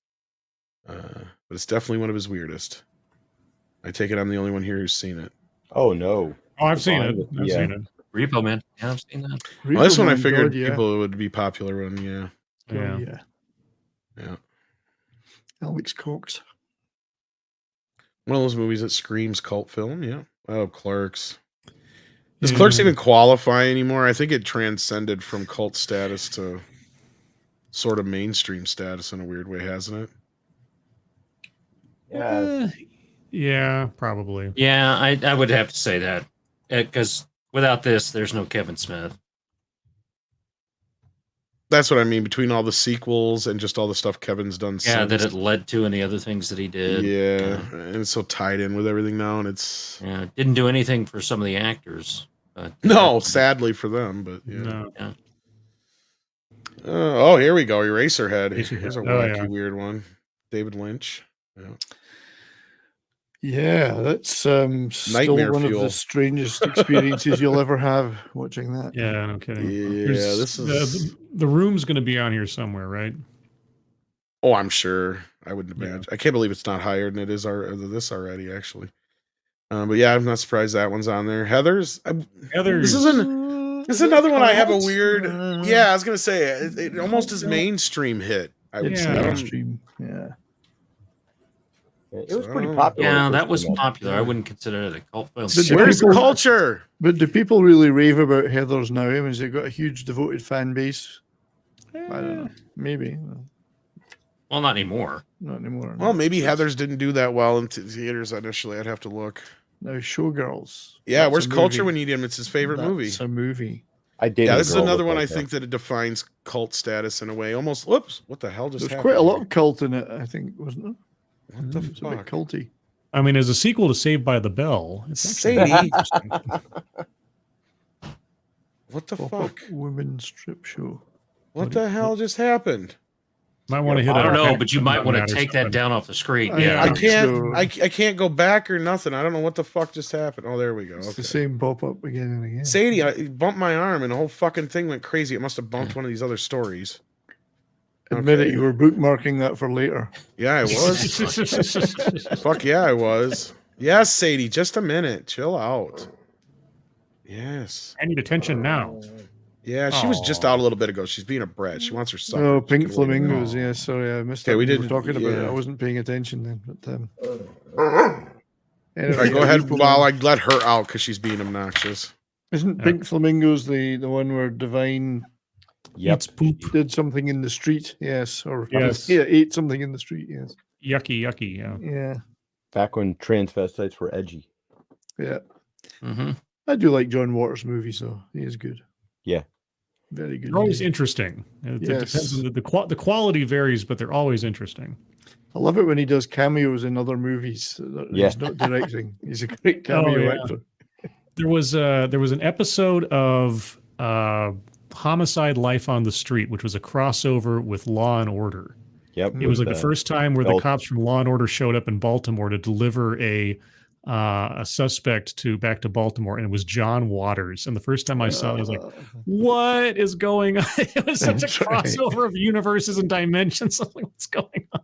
It's funny how we had Eraserhead after because both John Waters and David Lynch make the weirdest movies, and yet they always come across in real life as being fairly normal, if you know what I mean. They themselves say, I'm not some kind of weirdo, you know. David Lynch says, I'm a boy scout at heart, you know, that kind of thing. So, Yeah, but they make the weirdest movies, apart from the Straight Story, of course. I don't know. David Lynch is a little. Out David there. Lynch is a fucking weirdo. He's not too normal. John Waters, yeah, you can hold a conversation. John with Waters him. is He's- like your gay uncle that got you stoned the first time and introduced you to Pink Floyd. exactly. He's a level-headed awesome. David Lynch is interesting to listen to, but Way out there, yeah. Because there's the funniest story I ever heard. Because I had to even ask when I got a chance to talk to Brad Dorff about Dune. That was one of the things I asked him if it was true or not. Because he actually thought to make the scene believable when shit, I just forgot his name. The dad in the movie, the king. Shit, Josh or Duke Leto. Duke Leto, yeah. When he's on You're the Jurgen Prochnow. Yeah. Yes, Oh, Jurgen yeah, Prochnow. the guy from Thank you. Gospel. Yeah. Yeah. Okay, so Okay. Jurgen Prochnow's laying there on the table, and he's got the poison tooth thing in, And David Lynch is convinced nobody is going to believe the gas is coming out of his mouth unless you cut a hole in his cheek. Yeah, that was a little weird. And Procknow's like, all right, I'll do it. And everybody's like, no, don't do it. The producers freaked the fuck out. They're like, you can't put a hole in his cheek. It's like, oh, he'll heal up. Yeah. So ask Brad Dourif, is that true? He's like, oh yeah, it was true. I couldn't believe he's gonna fucking do that too. Wow. I gotta plug something real quick. I saw the other day. There's a super duper fan edit, almost 3 hour long fan edit of Dune, the David Lynch version, on YouTube right now, from some guy called Space Diver, and apparently it was his third iteration making this thing. And I just randomly came across my YouTube the other day. I started watching it, and it's like, this is the version Andre recommends. Yes. Was it? Okay. Yeah. Because I mean, I had to stop because of, I had to go to sleep the other night, but I watched the first, like, about maybe 45 minutes or so. And it is pretty good. I mean, this guy has done some amazing editing work and combining deleted scenes together with other imagery and all this other stuff. And like I say, it's about 2 hours and like 58 minutes or something. It's right on YouTube, unless or until somebody takes it down. It's been there for like 2 years now. But yeah, you can actually get it legally in quotations through the German release. Okay. There's like a 6 or more than that disc version of it that has it in it. Okay. Yeah. But yeah, no, it's out there. But that's the one Andre always talks about. Anyway, did you guys want to say anything about Repo Man before we move on? Nah. Okay. I seen Paulie in the chat. Oh yeah, we already got through Clerks. We already got through Racerhead. Others, we got through a lot of these already. Showgirls. Anybody want to say anything about that piece of shit? This culture's not here to defend it. There was a lot of flashing. She looks good naked. See, this movie makes me wonder if it wouldn't have been not a flop at the theaters had they done it in R-rated first and then just done an unrated on video. But Verhoeven refused to edit it. Yeah, and it was even though it was they just started the NC-17 rating, it was still a point where theaters would not carry those films. So you had like 90% or so of the theaters in the country that just refused to carry. That's why the movie flopped, because it just wasn't showing anywhere.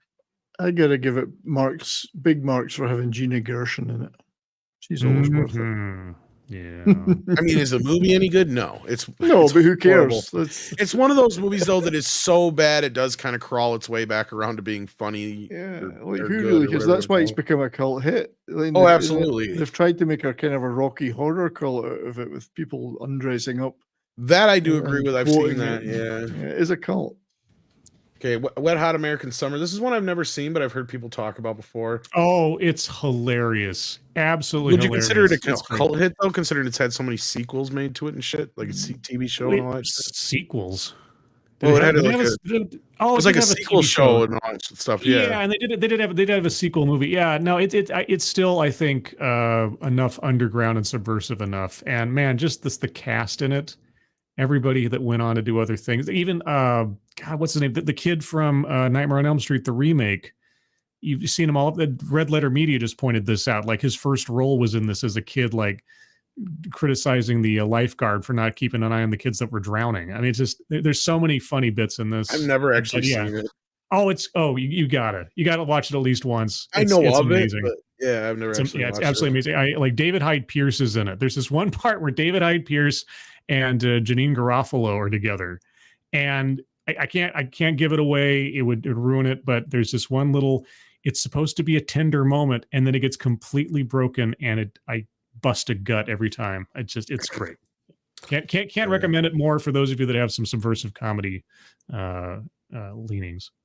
Now here's one that I would argue was forced to be one, because I don't know if you guys know the history of this film or not, but for those who don't know, the quickest version I can tell you was it was a hit when it came out. In fact, it was so much of a hit that a bunch of fucking parents got stupid and they're like, this is just going to make kids want to be in gangs. If you've seen this fucking movie, it is like a step away from being a musical.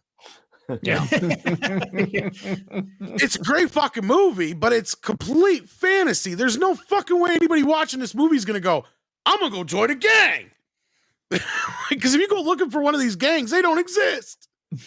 Now, I guess there was like 1 or 2 incidents where gang violence did break out at one of the screenings, but that shit happens all the time in inner city theaters. I don't think the movie had any fucking thing to do with that. It was probably some personal bullshit. Yes, but can you dig it, Tom? I can fucking dig it. And that's what happened. Walter Hill was so pissed. They pulled it. They're like, are you fucking insane? We've got the press with us. You can't buy this press. And you're pulling my movie from theaters? This movie could have been huge. It made decent money. It made its money back and then some. Well, Walter but they pulled it in the midst of its height. It could have been a huge fucking hit. So that's where I argue it was forced to become a cult hit because of that. It would have been a regular hit had it not been for that. I think every year they still hold like the Warriors like run or something where they retrace their steps and their run through the city as like an annual event for the fans of the film, if I'm not mistaken. I'm surprised they haven't turned it into a musical yet. Well, it turned into a video game. Yeah, it was a very popular video game. Yeah. But I mean, I can't believe you didn't get Jim Steinman before he died to write the music for this movie or something like. It'd have been like, oh my fucking god, Warriors the musical. Like, I just can't believe that surely the hockey gang would be the toughest gang, and yet they didn't win. They should have been the winners. It would be like Streets of Fire. Joey knows what I'm fucking talking about. That's what I mean. That's what it reminds me of. It's like, how could you watch this and go, yeah, I'm gonna go join one of those fucking gangs? And they look like the Village People. Each one of the gangs looks like something out of a comic book, man. Theme gangs are great. Yeah. Really, it's like an anime in a weird way, if you think about it too, in a kind of the world that it exists in. You know what I mean? Like it's how do I explain it? Like just the way the gangs are presented, it's like so fucking fantasy and surreal. Like exactly, yeah. It's a great movie though. You got the baseball guys, you got all the, you know, these the warriors are dressed like, you know, like Indian brave warriors. The name of the black gang that had the purple. It's made for modern day because everybody's segregated. Yeah, brilliant gang. Just well, the theme gang thing, it carried over into a film that may or may not be on here. I don't know, Six String Samurai, where you had all of these post-apocalyptic gangs that were based around a theme. And then that inspired things like the Kings and the Omertas and everything in the Fallout New Vegas. Fallout New Vegas, yeah. I was just thinking that. Good call, yeah. I love that. Well, I'll do it since nobody else has yet. Warriors, come out and play. Yeah, he ad-libbed that, didn't he? Yep. Well, the bottle part, yeah. Yeah, the bottle part, okay. Because he's just supposed to be antagonizing him, and he's like, can you come up with something to do? He's like, yeah, these guys that used to do this thing when we were like younger or whatever, they just clank these bottles together for whatever reason. He's like, I'll do something like that. So he stuck his fingers in the bottles. He just did the thing. It was just a warrior chant thing. I remember that actor's name, but every time I see his face, the only thing I can think of is he was the Snake Man in Dreamscape. That's all I remember is he was not only that, in Dreamscape. Yeah. He's also in The Crow. He's in The Crow. He's also in John Wick, the first one. He shows up as the cleaner. Yeah. And I don't know the guy's name, but I mean, he's forever in my mind as Snake Man. He's a great character actor who always plays like a real, really is like scummy character all the time. Yeah. Yeah. All right. What's next? All right. Sorry. Yeah. Oh, Army of Darkness. Okay. Is that cult anymore, though? Yeah, I think this one counts because this flopped at the box office. Yeah, okay. I don't even know if they would even if they tried to tie it into the Evil Dead even more than they did, if that would have helped at that time or not. I mean, at that point was when Evil Dead was just kind of becoming a cult hit, so I don't know. I mean, I think it was a little before its time. I think it would have come out a couple of years later. Because I mean, it wasn't even a couple of years later that I was gonna say this Blu-ray I have right here. Came out. You can see it. Yeah. This was I want to say like 98, 99, somewhere in there this came out. 99. So yeah, so it was already technically a cult hit by that point. Basically, because this is the old Anchor Bay limited run, you know. 2-disc set that had the extended good cut old on Anchor it. Bay. But since then I've gotten, I don't know, at least 2 or 3 more releases of it. So Whoops. Because you can never have too many copies. No, because you cannot. Well, one's Blu-ray, one's 4K, and yeah.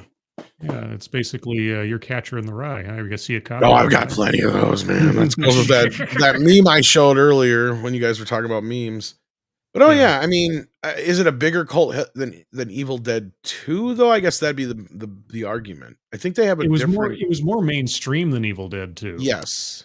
Yeah, it moved further towards the humorous and mainstream. Not in a bad way, though. This is the first one I saw, really though. I weird. had no idea it was connected with the Evil Dead until after I saw the film. And I had never seen the other two, so I had to go back and watch the first two. But I saw the first one on like USA Up All Night or something, at some late night thing, and it showed the entire tree branch sequence even then, and I was horrified as a kid. Like, oh my god!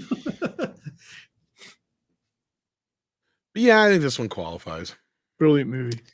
Don't even know what this. With Neil and I. With Neil and I. Good Oh, God, I haven't thought about that in forever. I love this movie. I love this movie. Never heard of it.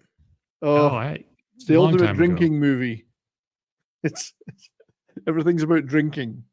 These guys are just everything they have to drink. They drink. That's the thing. They're desperate for it. Poor students, but they want booze, and they're alcoholics, and it's all about that really. It's like Leaving Las Vegas, the buddy comedy. Yeah, and their creepy old uncle that they have to go. Richard E. Grant has to go begging for cash to. Says it has fun, to quote dialogue, like, I feel like a pig shat in my head. Considering that, I'm imagining it's a British film. It is British. Okay. Oh, yes. It's a classic. It's Right. hilarious. Well, maybe that's one I'll have to check out. Richard E. Grant is just. Here we go. Yeah. Is that cult? I guess it did badly at the box. Okay, all right. John Carpenter is like, he is the guy who knows how to make cult films. Like, it's like true. he never set out to do it, but every single one of his fucking movies is a cult film. Ghost from Mars. In its weird way, kind of is too. No. Okay, whatever. I've ran into defenders of that thing. I don't dislike it as much as everybody else. In fact, I think wasn't it you, Toxic Man Flu, who said that wasn't that bad of a movie not too long ago? Right. I love this film. Oh. Ghost of Mars, I think it was you were talking about. That was the Natasha Henstridge and Ice that Cube. One. I kind of liked it. Yeah, I remember you saying you didn't hate it. Yeah, I just like Ice Cube. Okay, I mean, one of the funniest things that I've ever seen is Ice Cube and his interaction with Jonah Hill and Channing Tatum in the 21 and 22 Jump Street films. I mean, when he comes in and he just looks at you all serious and says, "You don't fuck with Korean Jesus." You got time for your died laughing, right? Yeah, we had time for that. Oh, you fucked the captain's daughter. That was so hilarious. He's just sitting there. And I just like him because he's pretty based. So, yeah. Ghost of Mars, he was Ice Cube. The only thing I'll pull against him is he was in fucking Mutant Mayhem. But anyway. I know. Yeah. He was also the best part of Triple X with Xander Kane. But yeah, I mean, Big Trouble in Little China. I mean, what can you say that hasn't been said? Yeah, pretty much. El Mariachi. I'm gonna. Oh yeah, the first one. I like this movie quite a bit. Yeah. Better than Desperado. In some ways, I'm not gonna be able to argue with you. There's bits and pieces of it I like. I like how Desperado kind of is both a remake and a sequel at the same time, and works in that sense. It's too studio. There's, I mean, between the two, I mean, if Desperado was just taken by itself, if it just came out without any kind of preamble, then yeah, sure. But El Mariachi just has that grit to that low budget, hard Scrabble sort of production that just makes it so much more entertaining to watch for me. Yeah, I mean, you put this up against Clerks, and you see what he did with the money, and it's like, fuck Kevin Smith. Yeah, like. I mean, this movie shows you what you can do with, and I know Paulie was in the chat earlier. If he's still in the chat, he knows what I'm saying. Like, Robert Rodriguez is one of the most undersung directors in the world. Sure, he hasn't hit everyone out the park, but I mean, he's the kind of director right now that Hollywood should be taking a lot of note from, because he made this for $7,000. I know. Clerks cost $30,000. Yeah. El Mariachi shows the Blair Witch Project. Do you guys know how much the Blair Witch Project cost? Oh, I don't know, 10,000? 500,000 or something. No, it was more like 100,000. 100,000. Really? Oh, I thought it was less than that. Yep. I thought the No, marketing it was a more lot more expensive than the you movie. fucking think. No, yeah, they actually spent Hmm. like over $100,000 on it. I'm like, where did the fucking money go? But surely, Yeah. Tom, according to modern Hollywood, you have to spend 300 million to make a movie now, don't you? Mhm. That's what Minimum. I'm saying. I can't understand this because I mean, you watch this movie and it's shot on I think 16 millimeter, if I remember right, and it looks great. He uses everything to his fullest extent. I mean, he shoots action like you wouldn't believe. He cuts in camera a lot of the time, from what I've heard. See, this is the problem. If you have an unlimited budget, you have no impetus to innovate. The necessity is the mother of invention. If you have, it's like you can only do this much. You find how much you can do with that little bit. When you have an unlimited budget, there's no sense of urgency. We'll fix it in post and blah blah blah blah blah. And yeah, this shows what you can do when you're on a string. Yeah, and you never know when to end because you know what, we've got more money. We'll just keep going. Yeah, I mean, everything because, and of course, this is back when I think El Mariachi was on regular film, so you had to like make sure you used every frame you could afford to develop at that point too. So, yeah, and I looked it up because people are arguing about it in the chat. It was 60 grand is what it cost to make. yeah, I thought it was relatively modest for what it was, but yeah, okay, but yeah, El Mariachi $7 grand, yeah, there you go. Yeah. And then we got Empire Records. Oh yeah, my sister loves this movie. My sister loves this movie. Yeah, I guess that falls in that category easily. Especially Vampire's the soundtrack. Kiss. The soundtrack carries it. Yeah. Yeah, and this is Vampire's Kiss. I remember is an early one for probably video helping it become and cable helping it become a cult classic, and that and just Cage's performance. Yeah, he's like Peter Lorre in it. Yeah. Yeah. This is one of the first times I think he really let his cage fly. We got Brain Dead. Yeah. There you go. Yep. That was Peter Jackson. Peter Jackson film. Yeah. Yeah. I kick ass for the Lord. Yeah, that guy. That was great. It's a good one. That needs a re-release. It hasn't been on video in a while. Josie and the Pussycats. Really? I did not hate this movie when it came out, but I don't see where it's got cult fucking status. Is that kind of cult? Yes, it is Ahsoka. Some real powerhouse actors here. Real. There is actually. You've got Ahsoka. You've got what's her face, who's a nut bar who says Marilyn Manson beat her. Then you got the biggest bimbo in Hollywood right there. Yeah. Oh, here we go. Now we're talking. Now we're fucking talking. Like this was. Did you realize that this movie was on HBO years before it was on video? Yep.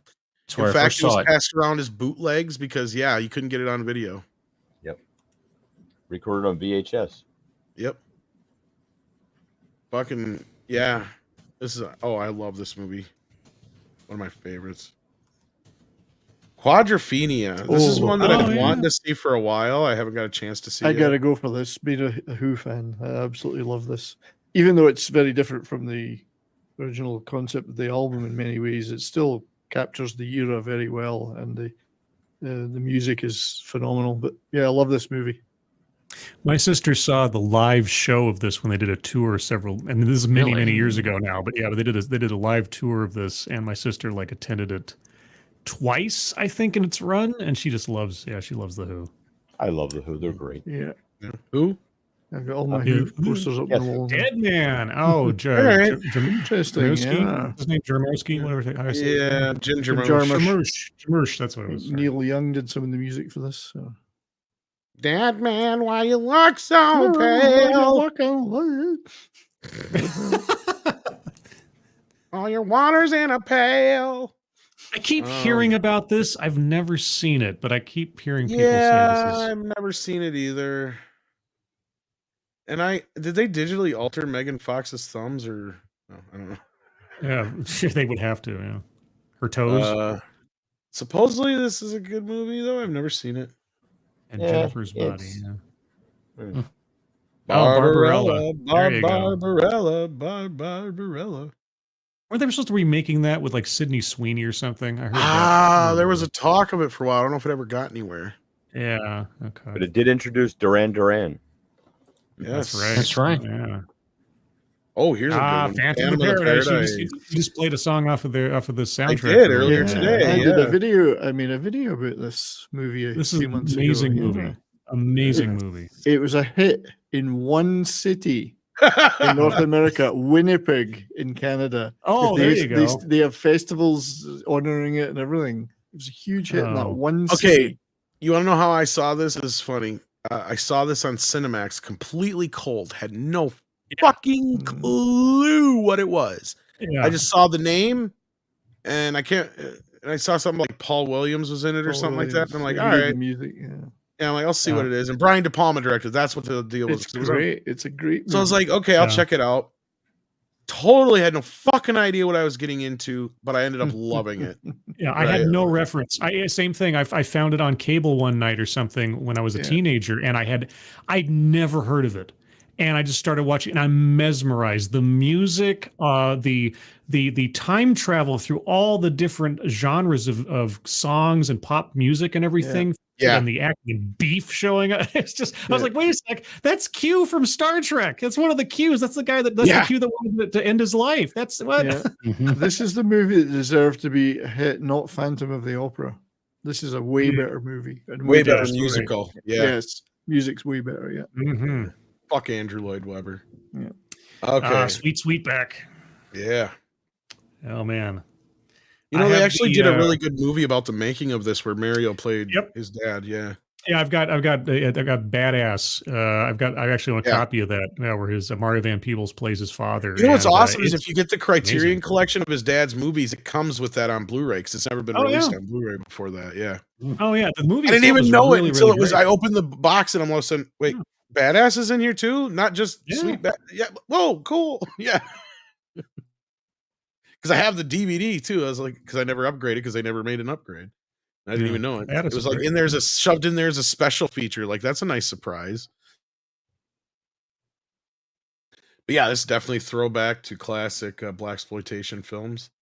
Oh, here you Mad go. Lieutenant. There you Oh, go. Harvey yeah. Keitel jerking off. Yeah, it's crying and like, oh god, it was so bizarre. Oh god. Didn't they have a television series about this? I don't know about well, a they did TV series, but they did like they a did a reboot quasi- full with Nicolas Cage. Nicolas Cage. Yeah, did they- Port it of had Port nothing of to do New with. Orleans. Yeah, Port of Call, New Orleans. It Port had of Call, nothing that to do was with it, this yeah. movie. It was just the title was the same. It never made any sense why they should do. Doesn't he have the same character name, but he's not really? It's like totally I unrelated. Otherwise, I don't- think. I honestly don't remember if they have the same character name, but it might as well just be its own thing. Yeah, I can't remember either, but But this was an Abel Ferrara movie, wasn't it? Werner If I'm not Herzog. mistaken. half Oh, Werner remake, Herzog half- did this? What was I? Yeah. What did I think Abel Ferrara was in? Ferrara did the original, so this was in of itself was a Right. remake. That's right. Oh, okay. Huh. And then the one that Nicolas Cage did, I think, is more of a sequel-ish to this, but I think it's like only in name only, like you were saying. And I think he Yeah. just carries the same name as the character, and that's it. Maybe, yeah. But yeah, no, it's it's a weird fucking movie. Somebody sent me a Laserdisc rip of the unrated cut because it hasn't been released in the unrated yeah. cut for years, I guess. Yeah. I got it somewhere. I have to go dig it up. That's the version that I saw. Yeah, well, that's the one they always showed on Cinemax. Yeah. And he's speaking of movies that need to be released. Paulie, if you're still in the fucking chat, Oh yeah. here we go. Yeah, this one needs to. Blood in, blood out. Yes. Overlooked classic. We've done a whole reunion stream on that, so I think we've said plenty on that. Here's one that's speaking of Criterion that's coming out very soon. Oh yeah. Weird. Freaks. And I don't think they've ever found all the deleted scenes either, have they? I don't know if you guys know about that or not, but the code made them delete a bunch of shit before it was released, and I don't think it's ever been found. And yeah, here it is. Yeah, pre-code horror film. Yeah. Yeah. You would I not. can Yeah. believe it. I mean, you wouldn't credit a movie in 1932 be looking like this, but it was just nuts. It's gruesome stuff.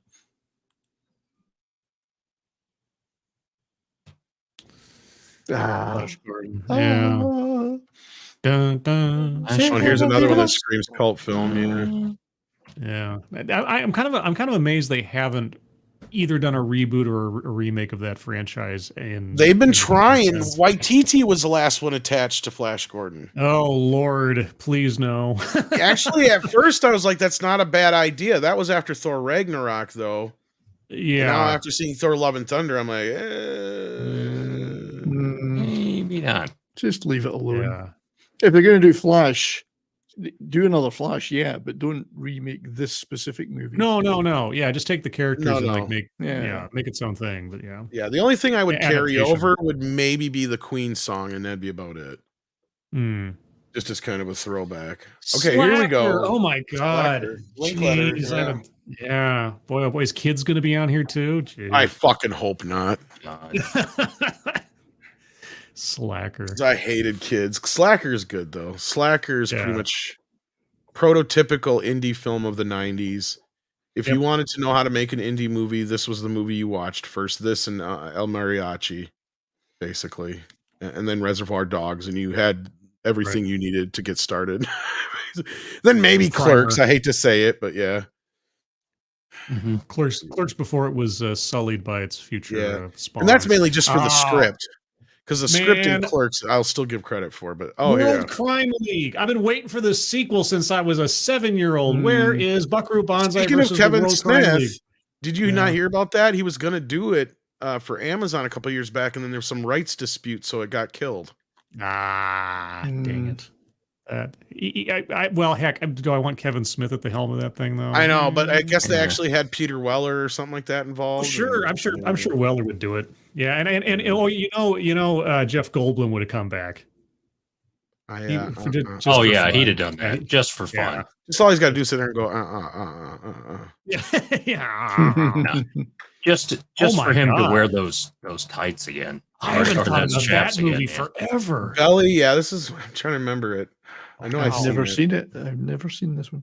It's an indie film. It's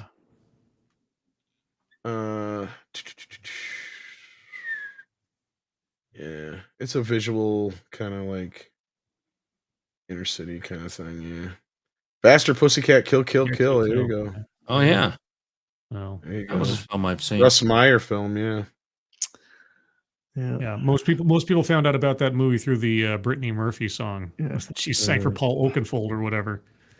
You got to keep abreast of Russ Meyer's movies. Well, this was the thing you had before video and cable, though, that kind of made a lot of cult films, and that was the drive-in, and that's where, right, yep, because they always replay movies over and over and over again. Oh yeah. Here's one I don't know if does this even deserve to be on this fucking list. I don't know. Vincent Gallo movies are so. I was so pissed at pretentious. this movie. Yes, so I fucking pretentious. hate this fucking guy. Yeah. Oh, he's really in love with himself. He did a movie not too long ago that was all once again just a Vincent Gallo. I am the center of all things, and just yeah. This got attention for Christina Ricci, but it was not a good movie. The movie's not very good. No. Then we got Wild Stuff. I don't know. Do I know this? I haven't even heard of that. Yeah. Vaguely familiar with the title, but I don't know it. No. It's widely. You better pay attention now, Tox, because this is claiming that it beats Electric Boogaloo. No way. What about Breakin'? What about There is Breakin'? no such thing. Breakin' is Wildly regarded as the true first hip hop film. Okay, if you say so. Well, it is 83. 83 is Did come out in pretty early. 83. Yeah. All right. So Breakin' and Breakin' 2 Electric Boogaloo probably broke, probably stole that, but Tenebrae. Life in the Tenebrae. Streets. I love this movie. Suspiria director Dario Argento's Tenebrae. Yeah. I have this Great Blu-ray or stuff. 4K. I haven't watched it yet. I'm just getting into, believe it or not, I just saw Suspiria for the first time like last year. Oh, Another great movie. And I loved it. that's a I'm not It a was big way horror different guy, than I but expected it to be. yeah, I'm not a big horror guy, but I do love Dario Argento stuff. So yeah, I picked These- up a few of his movies so I could get down the rabbit hole. And this is Very one of them. So, stylish. yeah, I'm looking forward to that. Oh, God. here you go. Well, Yep, guess there you what go. my show tomorrow is about? Oh, This very movie. segue. Segue. Thank you, Tom. Yes, perfect way for you to segue there. Yes. So Yeah. check out the channel tomorrow. You're going to be talking about this at, what is it, 3 Eastern? 3 p.m. Mountain. So 4 Central. Catholic schoolgirls in trouble. Catholic schoolgirls. What the problem? The challenge in doing challenge in doing a live stream about this movie was what I must avoid showing. No, Yeah, this is one of those Right. wild ass movies. They won't make that again today. Absolute beginner. No, they will not. Yeah. I don't think I know this one. Don't know this one. Yeah. No, it looks like, is that David Bowie? No, It is David Bowie. Yeah. He's Yeah, got to have a contact lens in. It's not a bad movie. Not bad. Oh, here we go. The Ruttles. There All we you go. need The is Ruttles. cash. Yes. That's The one of the prefab number 4. ones. The prefab 4. Submarine Sandwich. The A animated legend film in is their own hilarious. lunchtime. Yeah, a legend in their own lunchtime. Yeah. Cheese and onions. Cheese and onions. I've always Cheese thought and at the back of my onions. mind, cheese and onions. Oh, shit. Ouch. Ouch. And it's Spinal Tap Sorry. before Spinal Tap and the Eric Beatles before Stig. the Beatles. They were the Ruttles. Derek Stig, Nasty and Barry. Very, very. I'm surprised The Room wasn't on here or Toxic Avenger. There's some on here that I just thought would be like, Oh, yeah, because we're already at 40. Holy Unnatural. shit, is we're that it? done. Is that it? yeah, I thought it'd be Yeah, natural. that's it. I can't believe Spinal Tap wasn't on here higher. Yeah. Anything. Yeah. Yeah, but There's a Spinal few Tap others. really cult. Yeah, well, Eh. yeah, because it didn't do the greatest at the box office, and I discovered it because they used to play it endlessly in the '90s on VH1, and that was the first time I ever. Or no, I take that back. I take that back. The first time I discovered him was The Simpsons, but I never got a chance to see the movie till I got to see it when they kept repeating it on VH1. You're talking about Spinal Tap, yeah? Yes, yeah, because it was a hard movie to find on VHS because it had only been like released once. There's some other ones on here, like where's Dawn of the Dead? Where's, like Dazed and Confused? Where's like, I'm sure we could think of at least a half a dozen more that were much more popular than some of those titles. Pluto Nash. Pluto Nash. There weren't that many No. cult comedies on there. I mean, not really. Yeah. No. Clue has a cult comedy following. Yeah, Clue was one that Yeah, there you the go. audience brought up. I would say, Out yeah, Cold. Davina's right. Big Lebowski is probably almost too mainstream. Yeah, no. definitely. That was a cult film in the way that they filmed it, but it was mainstream. Yeah, no Bloodsport. That would I consider a cult film. Bloodsport. Definitely. Yeah, certainly. Balls of Office Fury. Space. Oh yes, these three right here: Office Office Space. Space, Idiocracy, and Dirty Work. Yeah, Yep. Dirty work. Idiocracy. Oh man. Idiocracy. never shit. seen so many dead hookers in all my life. Tucker and Dale Face Evil. Oh Yeah, yeah. that's another one that should That's be on. another there. Oh, one. Bubba Hotep. What about Bubba Hotep? Bubba Hotep. Yeah, Bubba Hotep. Listen, the greatest cult film of all time is, of course, PewDiePie. Oh, I love this. This is one of my favorite lines in the movie. Yeah, Play it it's Go a again. ahead. fine line. Go ahead. Yeah, It's still a It's stupid such a cover. fine line between stupid and clever. Yeah, It's just clever. a little turnabout. it's a fine line between stupid and clever. Yeah, but Pootie That Tang. turnabout. Nobody, Pootie Yeah, Tang. Booty Tang. Bubba Hotep should have been on there as well. That's Would brilliant. Friday? Well, Black Dynamite, Friday. What about any of the Friday? Monster Station stuff. Would that be too? Yeah, I was gonna say, was that too popular? Maybe. But Maybe. I got a split, gentlemen. I'm sorry. all right, yes, that's right. I'm sorry, it is the top of the hour, but we're gonna be wrapping this up anyway. So go ahead, Scribe, and start us off here with your business. We got Joe Pat who says streaming ain't gonna make future cult hits. LOL. Yeah, Possibly you never so. know. I mean, Yeah. you've had a few exceptions. I would say we're getting close to that. You never know. Like I would say we're just a Sharknado away from that happening. Right. Yeah. So go ahead, Scribe. Well, let's see. You can find me on the Scribe Light channel. Amongst other things, I have a regular show every Thursday at 6 p.m. Pacific, 9 p.m. Eastern called TED Excellence, where I pick out TED Talks and TEDx Talks and of interesting subject matter, and I try to learn something without having my mind completely warped, which is usually not the case, but you never know. You could, like, what was it last week? It was Why Feminism that Shouldn't one- Scare You. Oh, was that one? That's not the one I saw. Then I must have seen the one before. Oh, that. there was There was a how- guy how- on the one last week. Yeah, there Or was last one I how- saw. how gene splicing will save the climate. That was the last. That might have been the one I think I caught a pitch. Yeah, that was quite the sales pitch. But either way, yep, that's every Thursday, 6 p.m. Pacific, 9 p.m. Eastern.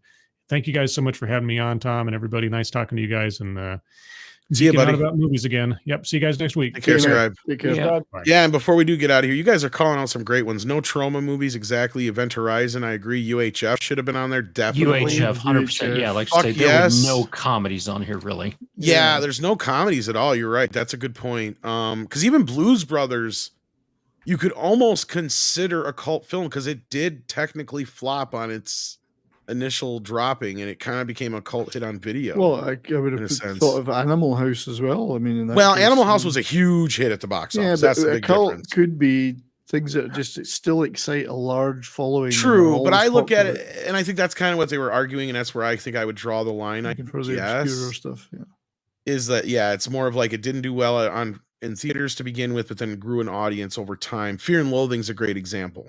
Because it didn't do all that well at the box office, but that was like, I remember saying this a couple of weeks ago because I got the 4K of this, and I remember saying this on the physical media chat.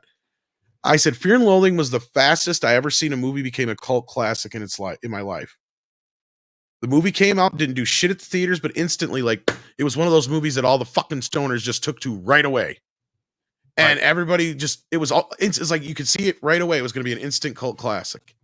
Highlander's another cult classic. Exactly. Now that would fit the criteria. There wasn't that many science fiction movies on there, really. No, there wasn't. You're right. There's a ton of those. Greasy Strangler, yes. Greasy Strangler should have been on there. You guys Dark Star, didn't you mention Dark Star wasn't on there either. Yeah. Somebody was talking about that on a stream. It might have been you, Tom, yesterday or today. Yeah. Dark Star should have been. I mean, I don't know if I argue that. Yeah, I did. The Black Hole is a cult hit. You could, because I don't think it did well. Tron almost kind of is a cult hit too. Tron kind of sort of. I mean, Tron. Yeah. The one thing about Tron is at that time you had all the video games coming out. Yeah, right? But the film didn't do well at theaters. The film didn't do well, but it made tons of money for Disney off the merch, the video games, all that kind of stuff. And there was some Star Wars video games that came out where you were able to sit down, and they tried to do that kind of immersion thing. You'd sit down in there and you fly your X-wing across the Death Star and try and shoot out the turrets and go down and shoot the photon torpedoes and do all that stuff. But yeah, Tron the games, the Light Cycle game was really cool. I liked to play that one. That was really nice. Yeah, there wasn't much for horror or sci-fi. You're right. Like, I can't believe there were a ton of horror films I can think of, like House. Shit. I mean, you'd almost have to do Creepshow. Well, Creepshow. Cult classics is not something you can just do one list on. Really. True. Well, and not just 40. I mean, and some of these in here I would question. But I mean, Evil Dead 2 should still be on there. Evil Dead should, but they should have just done that as a trilogy, really. Yeah, I'd really like to see what their criteria was for breaking that stuff up. But I mean, they kind of tried to explain it at the beginning, but that might be one that, because we should start doing our own list like once a month.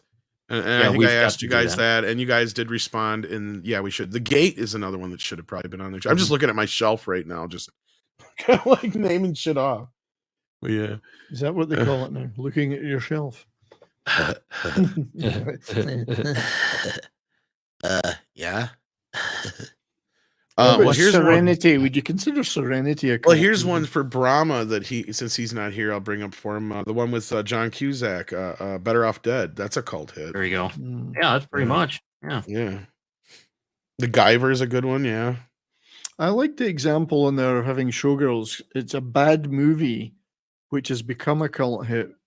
But The Room should be in there. Partly to mock it, but yeah, it's become something The other Room than what should it be was. on there. Yeah. Like Killer Tomatoes should have probably been on there. Yeah. The Return of Captain Invincible, I would have put on there, but then I don't know that one, but I'll take your word for it. But yeah, that's what I kind of think of when I think of cult hits. Films that were definitely not hits when they first came out, but it grew an audience over time via cable or So you think there's hope for the Marvels? Maybe. Well, maybe 30 years from now, people will see it. Maybe. And it's so bad that they have to celebrate that. Maybe. When That's what I mean idiocracy about the becomes a showgirls thing. example. Yeah. Is Well, it's something that Idiocracy was- kind of already is a thing. Idiocracy is not a bad movie, though. It's a very No, it's clever a movie. but it's a warning. Yeah. That's what plants crave. It's what It's what plants plants crave. Like on a Bravo. toilet? That's right. That's what plants crave. Maybe we should put some toilet water on it. Yeah, that fixed the other thing.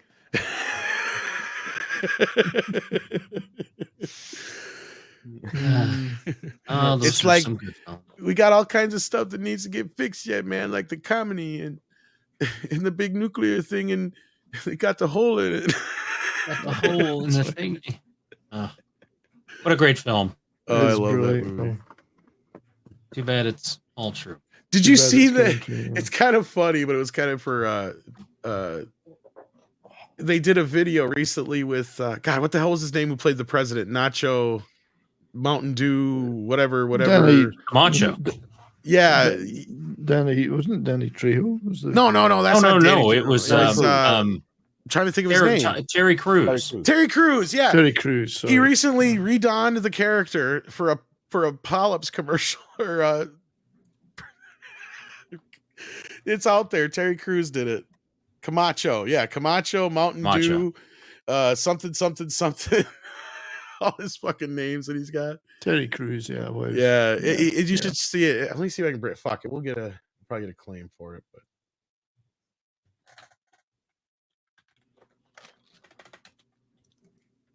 Just we'll watch a second of it anyway. Dwayne Elizondo, Mountain Dew, Herbert Camacho. That's it. That's it. I'll never remember. I even forgot it was Terry Crews. Let's see here. I don't think it's very old either. How do you spell polyps? Pardon?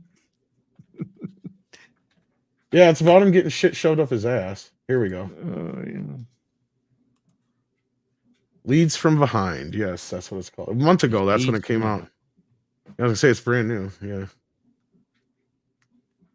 The year is 2023, and America's future president has traveled back in time for a life-saving public service announcement.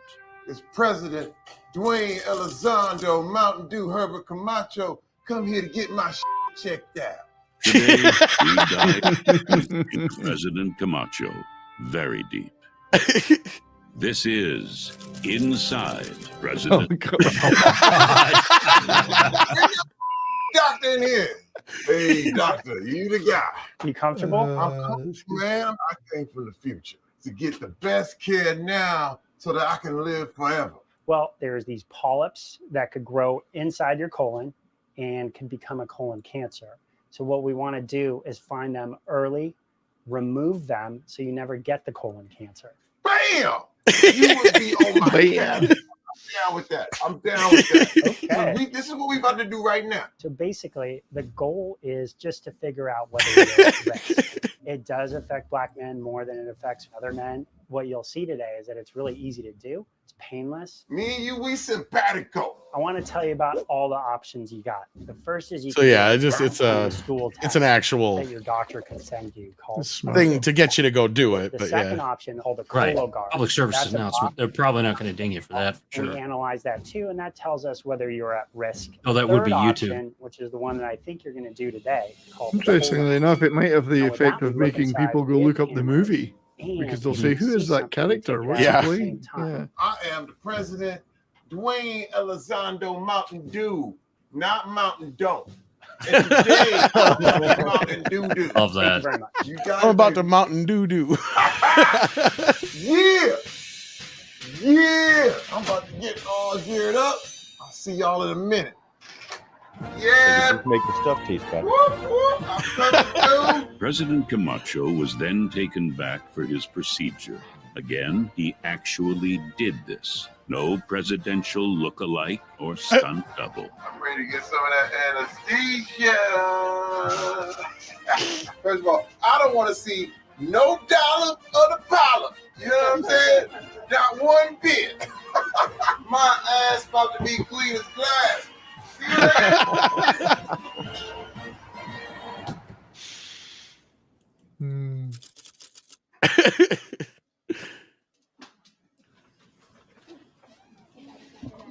You're in the recovery room. You're all finished. We just hooked you back up to the monitors. Everything went well, okay? You're all done. You're in the recovery room. Wow. And I didn't even feel anything on my asshole. That's good. Talk to me. How did it go, doctor? You did really well today. I'm actually very happy to tell you you had a few small polyps that I removed. They're the kinds that can grow up to be a problem later, but in your case, they won't because you took care of business today. Smartest ass doctor in the world. Was it uncomfortable? No. Do you have any pain? I feel nothing. Are you nauseous? No. Are you hungry? Yes. You are best. Thank you. Probably wouldn't let him eat all day if he really actually did it. Oh, Rad, you've got to get cleaned out and all that stuff. I was gonna say, Y'all gotta yeah. understand, this is it. This is how you gotta do it. Yeah, I've had every enough time. procedures done that I can imagine. Yeah, that's the first thing when they ask you to get out. Are you hungry? It's like, fuck was yes. able to save himself. Give me before something. It was too late. Almost like time travel. To Camacho's polyps. Man, those little pimps. Yeah. Okay. Shut your butts. Listen, this will literally save your life. So if you 45 or 455 like me, get your ass checked. This killing way too many of my constituents, especially I'd vote black for him. men. And I need you all alive I would too. to vote for Camacho in 2024. Shit's bad, y'all. It's in November. Real bad.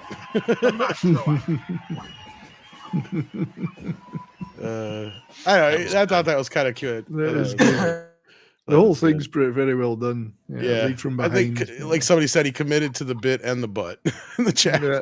That's I missed funny. Yeah, where'd it go? I can't find it now. But yeah, that was fun. All right, well, thanks for hanging in there, guys. I appreciate it. Andy, what you got going on? Tomorrow night, Tuesday night, I will be on Rancor Steve's Manorama Show, and then Wednesday night for Doomcock's Pop Culture Breakdown, where we will be discussing Bad News Bears and Ahsoka. Oh man, I love Bad News Bears. Ahsoka, not so much. Yeah, what? Huh? This team is doomed. It's nothing but a bunch of and That's right. I need to get a better beat. I was so shocked last week when the captain of the fleet showed up and was a woman. Speaking of Jackie Earle Haley, he's in that movie too. Yeah. Yep. There was a woman in Ahsoka? No, in Bad News Bears, the pitcher. Oh, yeah. I know Dave Filoni has action figures and he scissors them. You know he does. See, we had plenty of characters that were diverse back then. Look at the Bad News Bears, for fuck's sake. Oh, yeah. Mm-hmm. Like, very fucking diverse. In fact, like I said, that one kid, he has that whole speech. He's like, man, this team ain't a bunch of and and he's You remember the SNL skit, The Bad News Bees, with Reggie Jackson? Oh, I don't know if I've seen that one or not. There was one where they had all the I know New York they had all the Yankees bee there, thing for a while, and they but were yeah. all in drag, and they had Giuliani in drag back when they all were like civil to each other. Oh man, I miss all that. What do I know? All right, well, culture's desperate over there. We got to get running here. So, Brian, are you heading over there? I am, and yeah, just as thank you for showing that list, because obviously Kentucky Fried Movie was on there, and my That was a nice plug. Yeah, my cult comedy crew show tomorrow, 3 p.m. Mountain Time, which is other times in other places. I kind of got to give him credit for having the balls to put that movie on there. Actually, Brian. Yeah, it will be Kentucky Fried Movie and a little bit of Zucker Abraham's Zucker discussion. I actually had to prepare. I normally prepare pretty hard for my shows.